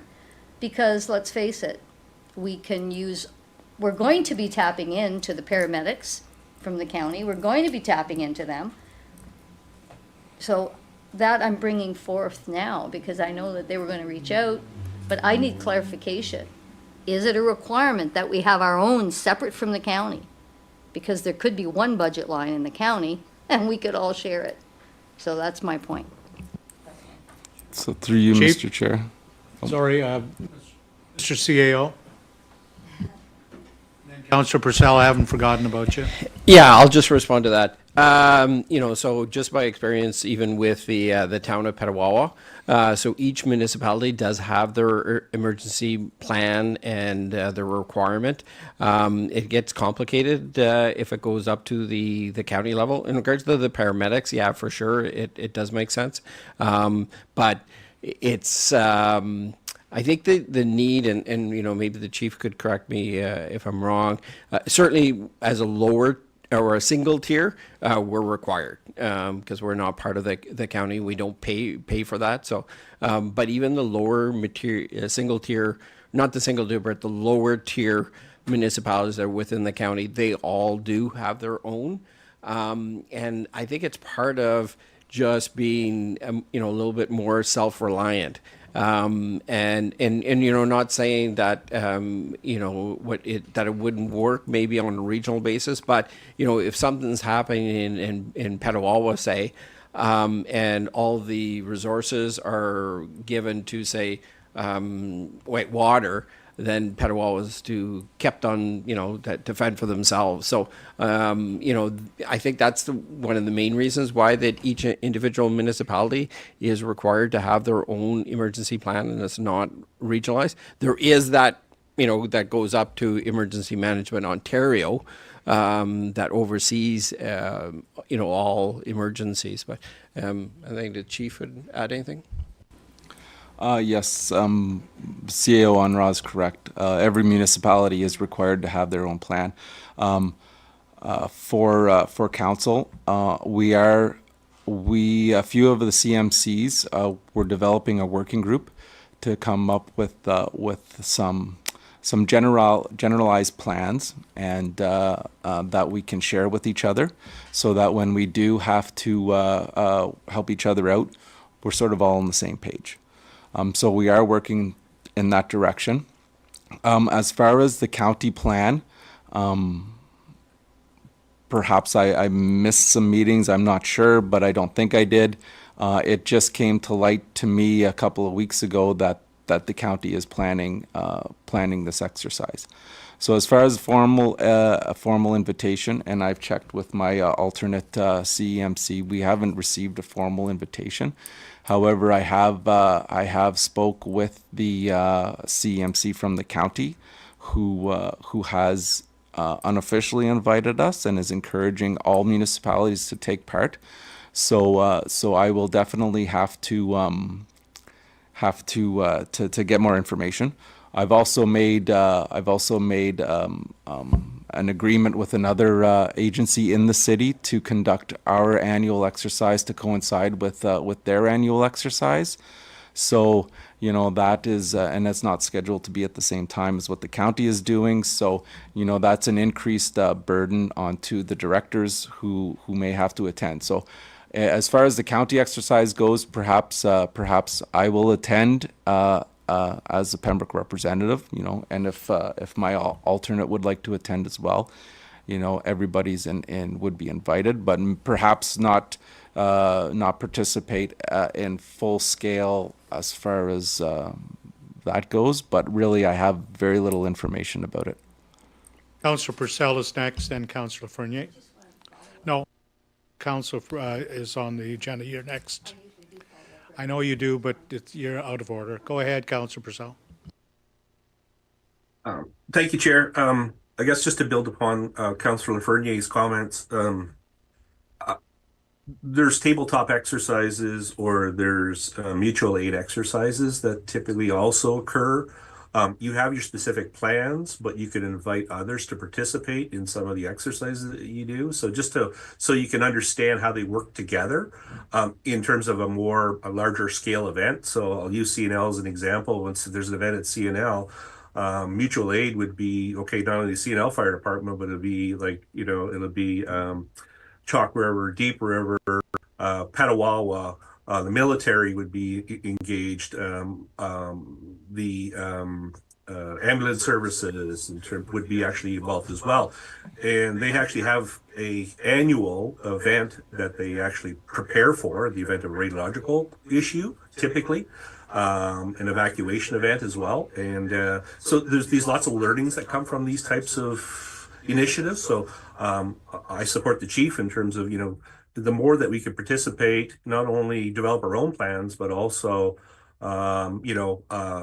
role play. Say after the county has completed their tabletop exercise or their exercise, we can continue. So you don't have to build a whole new exercise. You can just kind of say, okay, this is the issue. It happened on the outskirts of Pembroke, but how is it going to impact Pembroke? And what do we need to look at in terms of services and making sure that we have the appropriate resources and supports in place based on the event? So I wholeheartedly agree that, the more that we can do in terms of emergency preparedness, the better off we are. But I guess my other comment was, I just wanted to say to the chief, kudos. And I think I was at the meeting that you identified in terms of the use of the meeting room within the fire hall. And my sister had some issues with some malfunctioning smoke detectors. And so I responded after the meeting, and guess to my amazement, the fire truck is there. They're doing a CO2 check to make sure that there's no carbon monoxide types of issues. And I thought, wow, so professional. They even suggested that, they would provide our loaner smoke detectors until we replace these smoke detectors that I think they were end-of-life chirps after 10 years. But I think, she didn't understand that chirping to think that it was an end-of-life chirp. So maybe a little bit of opportunity, maybe when you were promoting, in terms of the smoke alarms and promoting the use of smoke alarms, maybe just to say that they have a shelf life and they're, 10 years, and whenever they do chirp as well. So that's one of the things to look at. But kudos to the firefighters that came out, and it was very professional, and, gave her a loaner, and I said, no, I'll just run to Home Depot and replace them right now. But it was really great service. So thank you to the team. Councillor Fernier. All right. Thank you through you, Mr. Chair. As far as the emergency preparedness goes and the way that we conduct our exercises, the Emergency Management Program Committee is aware of this, and I've presented it to them regularly. Since I became CEMC and after COVID, where the requirements for annual training was lifted, or annual exercises were lifted, sorry, and me being new in the role, I took the building block approach to training that was promoted through the Emergency Management Ontario. So that's beginning with a lower level like information session, then building to tabletop, and then building to drills, and then building to full scale exercises, and that operates on roughly a 5-year cycle. So currently, right now, under my tenure as the CMC, we're roughly in the middle, and we're moving into a drill. So, with the changes that we've had with our with the emergency plan, etc., I'm really trying to be supportive to the staff and not rush into situations where, you know, there's potential for I don't want to say failure, but for not the opportunity to build confidence in their decision making, to create buy-in that way. So that's where we're at with that. And I did note that your comments regarding the smoke detectors. Generally, during the on our radio campaigns, do promote the 10-year life expectancy. However, we are limited on how much information we can pack into 30 seconds, and so. But we are currently working on some more messaging for our social media pages. So that will be something that we're adding. Thank you, Councillor Fournier. Very good. Further, Councillor Kale?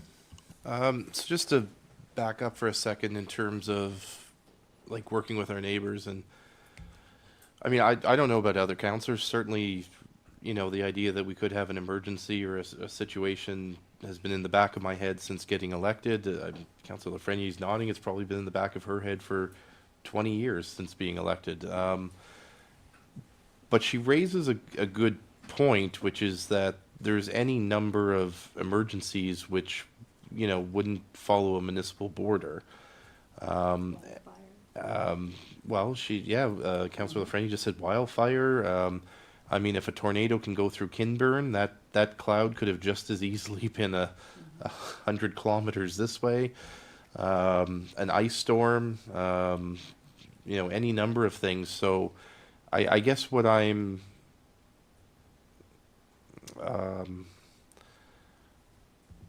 just not satisfied in terms of an answer yet is, are we prepared with our neighboring friends to address things such as those kinds of incidents, which again wouldn't follow a border? You know, I get that there could be a shooting. I think there was a bank robbery was one of our exercises not too long. Like, those are obviously quite site specific. But like, do we do any joint tabletop exercises for something like as large as an ice storm? Or I guess I'm not comfortable yet with that question based on the responses so far. So through you, Mr. Chair, we have conducted large-scale exercises with neighboring municipalities in the past. Perhaps Director Soriol can recall the last one. There's been several. One was Fly the Coop, and it was actually about a pandemic. And that was several years ago. But that was all the municipalities in Renfrew County sat around at the Petawawa Civic Center, and we all had our own tables and we worked together. We've also worked with, like, we've had emergency exercises involving earthquakes, so it's not going to be just in Pembroke's border. Our flooding in 2019 was, our actual flooding was, involved Whitewater, Petawawa, Laurentian Valley.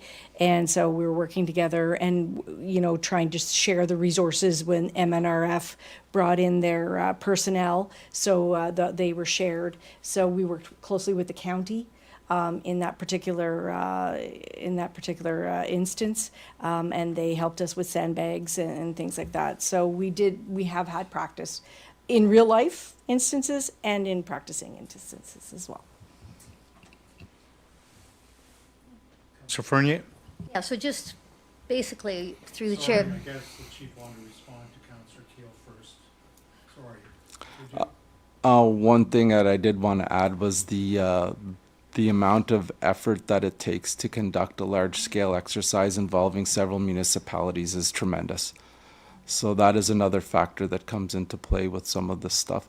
But like I said, this is the first year that we've put together the planning committee. We're going to plan a drill for the city for our exercise this year that involves other agencies within the city. And then next year in 2026, we would be moving to a full-scale exercise. So that's where agencies such as Laurentian Valley, all of the agencies that will be involved this go around. Whitewater possibly, the county possibly. It depends on which scenario, of course, we use, but that's what we're working to. Okay, Councillor Fernier, sorry Yeah, for through keep cutting you So- off. Go ahead. So Councillor Keel was touching on what I was going to say earlier, was that I guess my concern is more around an emergency that has an imminent threat to life. I mean, we've seen the increased temperatures in Canada, even with the wildfires in Quebec a couple of years ago, were crazy. I live across from a very dry field, and it borders the Laurentian Valley. So that, like wildfires, once they start, can be a real threat. And I just want to make sure that when the county is sitting there and they're doing their calls to the different municipalities, that Pembroke is part of it when it comes to paramedic support. So the supports that we are contributing to, that's my concern. And it's not that they would forget about us. It's just that sitting at that table, listening to that exercise that they were having, I didn't hear that. I didn't hear, well, how we should call Pembroke, or there was no mention, even though we would have been in the middle of the disaster. So that's all. I just want to make sure that we are part of that plan, that they check in on us, or we are permitted to check in with them. Chief, and then Director Soriel. So through you, Mr. Chair, yes, the city is involved in many of the meetings, the planning that goes on, that type of stuff. And I know for a fact that if required, paramedics will certainly be there when we need them. I know that, but we are involved in many of the emergency meetings, especially when it comes to, for example, the springtime freshet, the meetings. Pembroke is included on that. So, I'm not sure where the communication breakdown has occurred with this planning for the exercise. Perhaps it's on my end, and if it is, I apologize, but I will be getting more information on that. Director Soriel, did you want to make a comment? I just wanted to add that in 2019, during the actual floods, we were a team with the county. Mike Nolan, the CEMC, had regular meetings, and we were definitely included in those regular meetings. From the chair, I truly believe, Chief, that you have to be an integral part of any of those county exercises. First of all, the Pembroke Regional Hospital is here, and in a disaster, it becomes a CPP, a community personnel concentration point for people from all over, not just from here. And I mean, if 14 or 15 roadways are closed around the hospital, there's only one entrance. There's got to be good communication between everybody. I don't know what their exercise will entail, but I certainly believe that you should be in the know. That's personal. That's my personal feeling. Okay. Anything further? Seeing none, no further business before the assembly. I entertain a motion to adjourn, moved by Councillor Keel, seconded by the Deputy Mayor. Those in favor, we are adjourned. Thank you.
evening, everyone. I'd like to call this council meeting to order for February 4th, 2025. I'd ask that everyone please take an opportunity to stand for an opening prayer and reflection.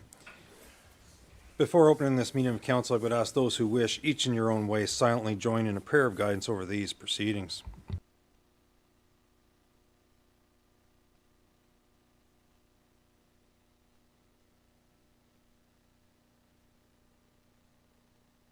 Thank you.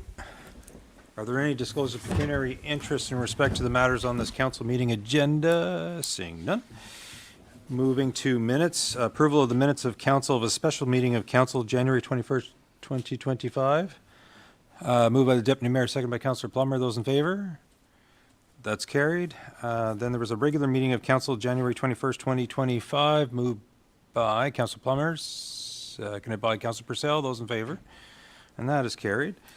And then there's adoption of minutes from committees. Planning and Development Committee meeting January 7th, 2025. Moved by Councillor Keel, seconded by Councillor Plummer. Those in favor? That is carried. No delegations this evening. Nothing arising from that. Proclamations.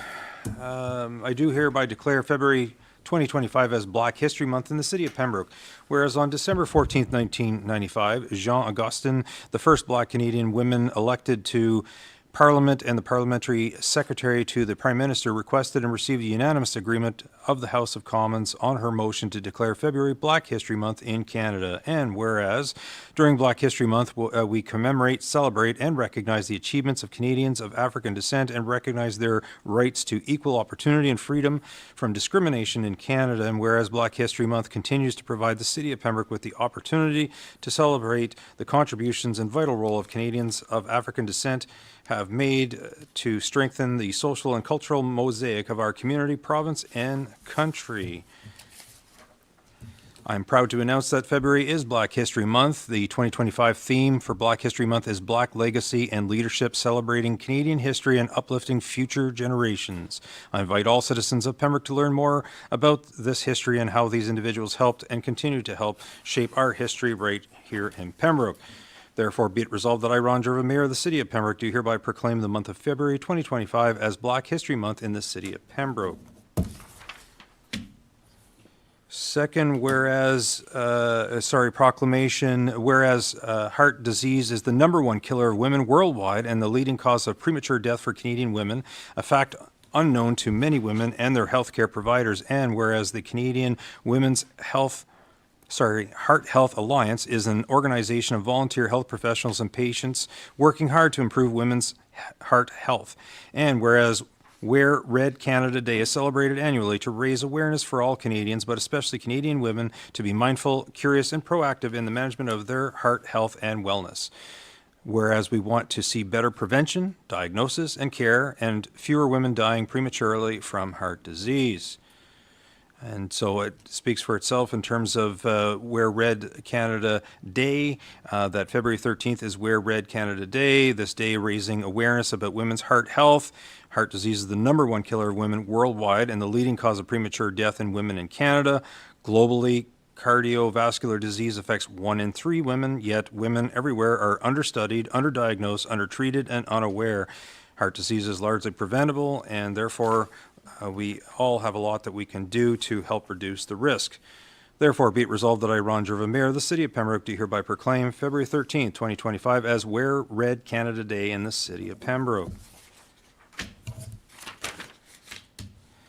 No bylaws this evening. Motions. Councillor Giacono, you have Resolution 2025. I do, Your Worship, 0204. members of council. Thank you. Moved by myself and seconded by the Honourable Deputy Mayor Brian Abdallah. This is a social economic prosperity review motion, whereas the current provincial municipal fiscal arrangements are undermining Ontario's economic prosperity and quality of life, and whereas nearly a third of municipal spending in Ontario is for services in areas of provincial responsibility, and expenditures are outpacing provincial contributions by nearly $4 billion a year.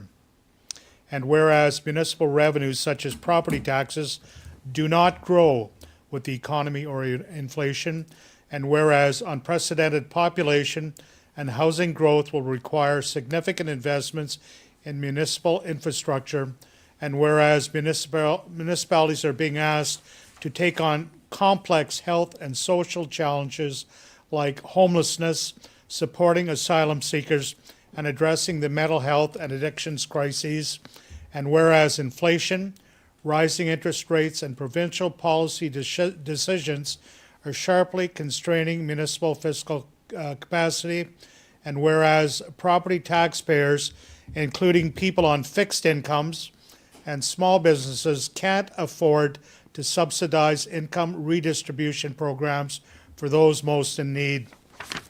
And whereas the province can and should invest more in the prosperity of communities, and whereas municipalities and the provincial government have a strong history of collaboration, therefore be it resolved that the province of Ontario commit to undertaking with the Association of Municipalities of Ontario a comprehensive social and economic prosperity review to promote the stability and sustainability of municipal finances across Ontario, and further that a copy of this resolution be forwarded to the Premier of Ontario, the Minister of Municipal Affairs and Housing, and the Minister of Finance and the Association of the Municipalities of Ontario, and awaiting your signature, Your Worship.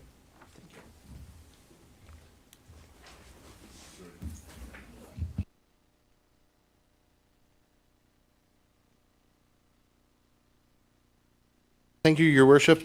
So I understand from speaking with some people that I think a version of this resolution was previously passed by this council and sent to the Premier of Ontario and the Minister of Municipal Affairs and Housing, the Minister of Finance, and the Association of Municipalities of Ontario.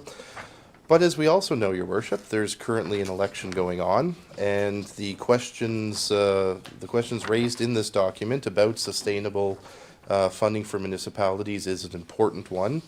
And as such, I move an amendment to that motion to delete everything after the words forwarded to, so delete the Premier of Ontario, Minister of Municipal Affairs and Housing, the Minister of Finance, and the Association of Municipalities of Ontario, and insert forwarded to all registered candidates in the riding of Renfrew-Nipissing Pembroke in the current provincial general election, requesting a response from each candidate on their position concerning the stable and sustainable financing of municipalities in the province of Ontario. So just deleting the people we previously sent it to and putting in that we send this now to our current candidates. It's moved by yourself and seconded by the amendment. Okay.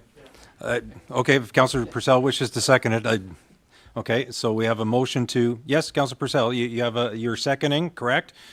His motion to amend, yes, okay. So we'll call the question. Okay. Mayor's an opportunity to speak to it? Certainly, the amendment? Yes, because I think the amendment may also include the leaders of all provincial parties as well.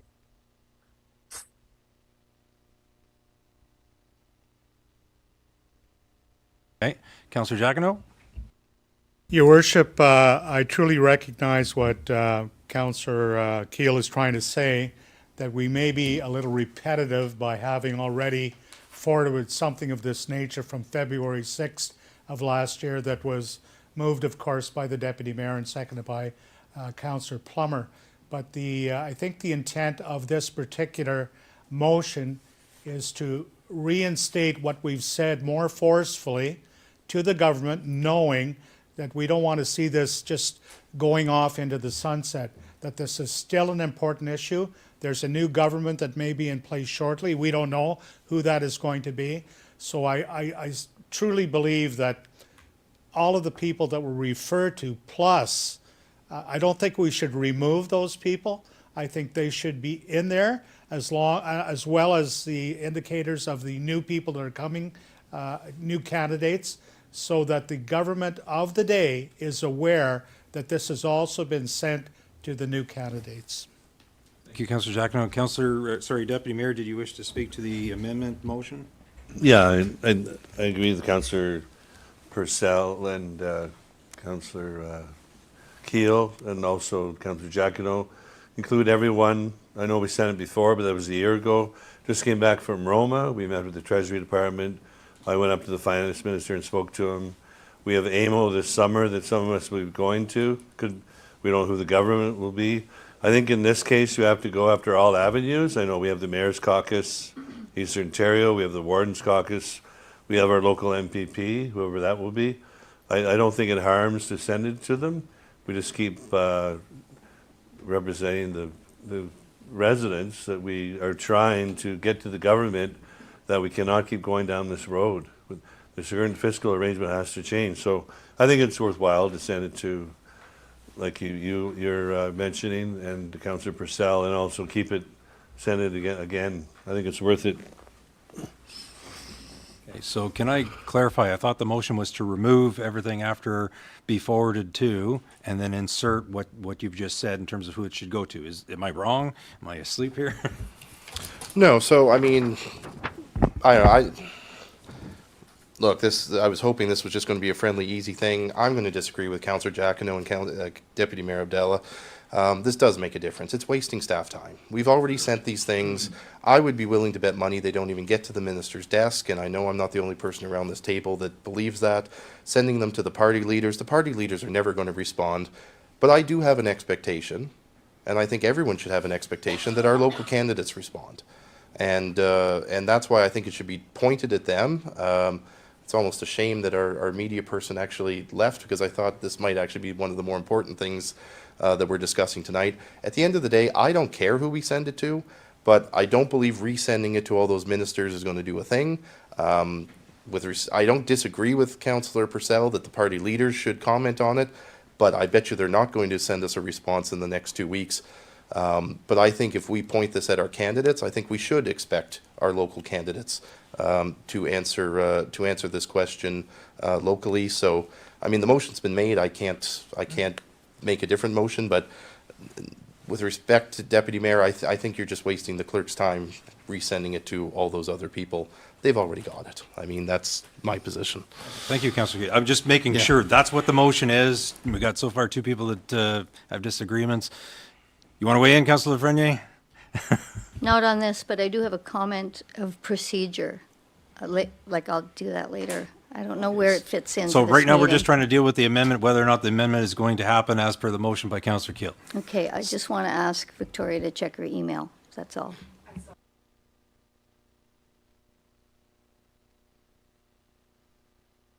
So motion to amend, call the question. Those in favor?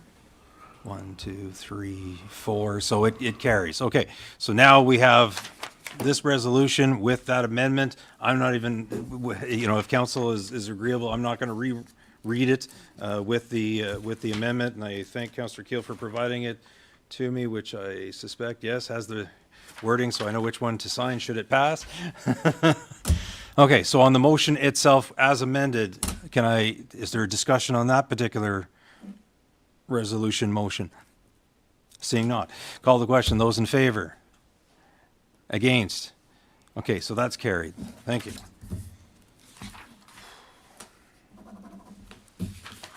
Okay. Clerk, Madam Clerk? Thank you, Mayor.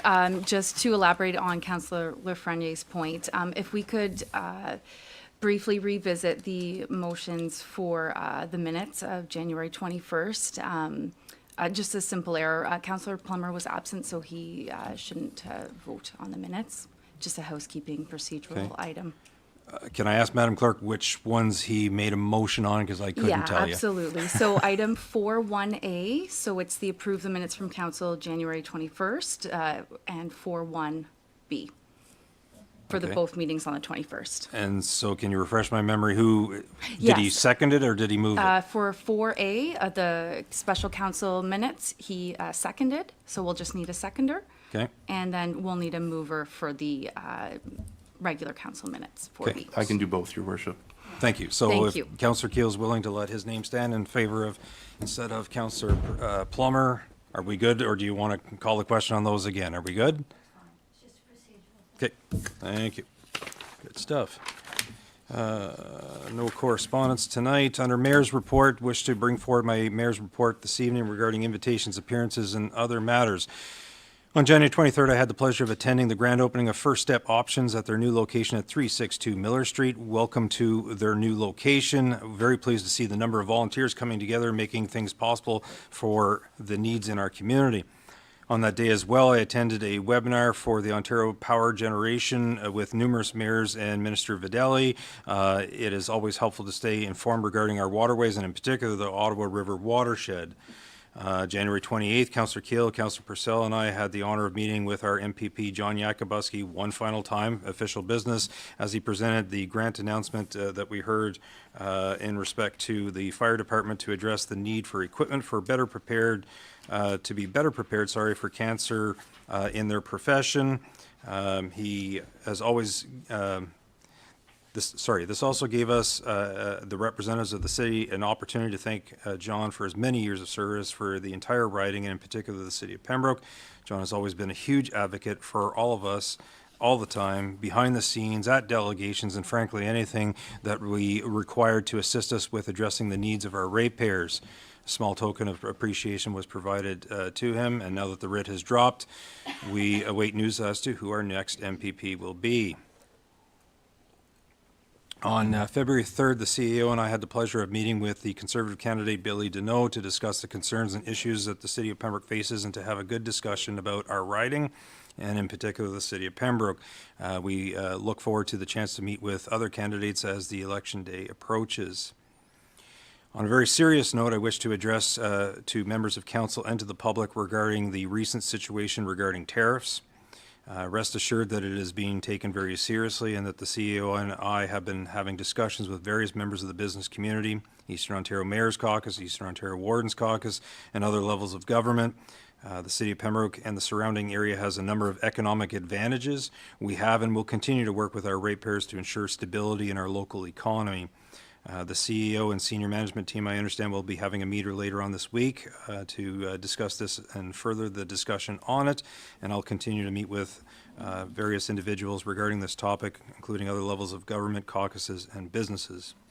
As always, stay safe and be kind to one another. Are there any notices of motion this evening? Seeing none. Councillor updates. Deputy Mayor. Thank you, Your Worship. In my capacity as Chair of the Pembroke Public Library Board, and on behalf of the Board, I'm thrilled to share that our incredible CEO, Kathy Rajamani, has been awarded the prestigious W.J. Robertson Medallion for Public Librarian of the Year. This is for the whole province of Ontario, so it's quite an accomplishment. This is a well-deserved recognition of Kathy's visionary leadership and tireless dedication to transforming our library into the vibrant community hub it is today. Through her passion for literacy, culture, and the arts, Kathy has reshaped the literary and cultural landscape of Pembroke. Under her guidance, the library has become a beacon of inclusion, creativity, and innovation, offering programs and services that enrich lives and bring our community closer together. Thank you, Kathy, for your unwavering commitment to excellence and for making such a profound impact on our community. Please join us in celebrating this remarkable achievement. Another award, Your Worship. I'm thrilled to announce that our library, again under the exceptional leadership of CEO Kathy Rajamani and her dedicated Pembroke Library staff, has been awarded the Angus Mowat Award of Excellence by the province of Ontario. This prestigious recognition highlights the library's outstanding contributions to public services and its vital role in shaping our community's literary, cultural, and artistic landscape. The award, which was given at the recent Ontario Library Association Super Conference last weekend, recognizes their Around the World in 90 reading program that was a prelude to the 2024 Pembroke Multicultural Festival. This award is yet another addition to the library's impressive list of accolades, including the Champion of Diversity Award, Minister's Award for Innovation, and many others. These achievements reflect the unwavering passion and dedication of our library team. To Kathy and the staff, your efforts continue to make our library a true community hub and a source of pride for our community. We also appreciate and sincerely thank you, our Pembroke and Lurchin Valley residents, patrons, friends of the Pembroke Public Library, and everyone who supports the Pembroke Public Library. Let's celebrate this remarkable milestone together. Thank you, Your Worship. Thank you for bringing that forward. Any other councillor updates? Councillor Gill? Your Worship, I'll echo the comments of the Deputy Mayor with respect to our library. My only concern is if we keep winning awards, we're going to have to build them an extension onto the library. Your Worship, on this past Friday, I had the very entertaining opportunity to attend at Festival Hall for 2025's first show of the year. It was the opening night of Descendants the Musical by Streetlight Theatre. The kids in this production were absolutely amazing, and some of them doing just truly an exceptional job on stage. And I find it very fitting that we open the year with a stage production, which of course is what the stages are built for. But there are many other events coming up. And I should also say, Your Worship, that last weekend between the three shows, Friday, Saturday, and Sunday, more than 700 people went through Festival Hall. So the Descendants the Musical Show has two more nights, this coming Friday and then Saturday afternoon. So there are limited seats available downstairs. There's a good number of seats available upstairs for anybody that wants to catch that performance. And then coming up next month, Your Worship, the Pembroke Symphony Orchestra on Saturday, March 1st, has an afternoon event, Frost to Flames by the PSO. And then the Ottawa Valley Kaylee Kitchen Party with Gillian Roots Sunday, March 16th, so to celebrate St. Patrick's Day. And then there's the Ottawa Valley Talent Showcase on March 22nd, and Magician Impossible is coming back on March 28th. So a full lineup of events in the winter.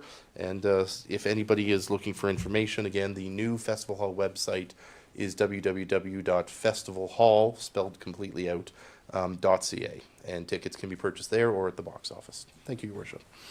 Thank you. Any other councillor updates? Seeing none, I understand, Councillor Plummer, you have a motion to move to a closed session. I do.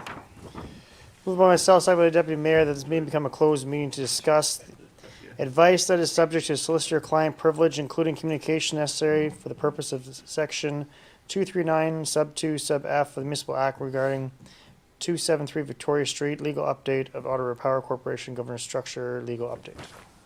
Thank you. Thank you. Motion for council to move into a closed meeting, moved by Councillor Plummer, seconded by the Deputy Mayor, that the meeting become a closed meeting to discuss advice that is subject to solicitor-client privilege, including communications necessary for that purpose as per Section 2392F of the Municipal Act regarding 273 Victoria Street, for a legal update, and further Ottawa River Power Corporation governance structure obtaining a legal update. Call the question. Those in favor? Okay, that is carried. We will now move into a closed session.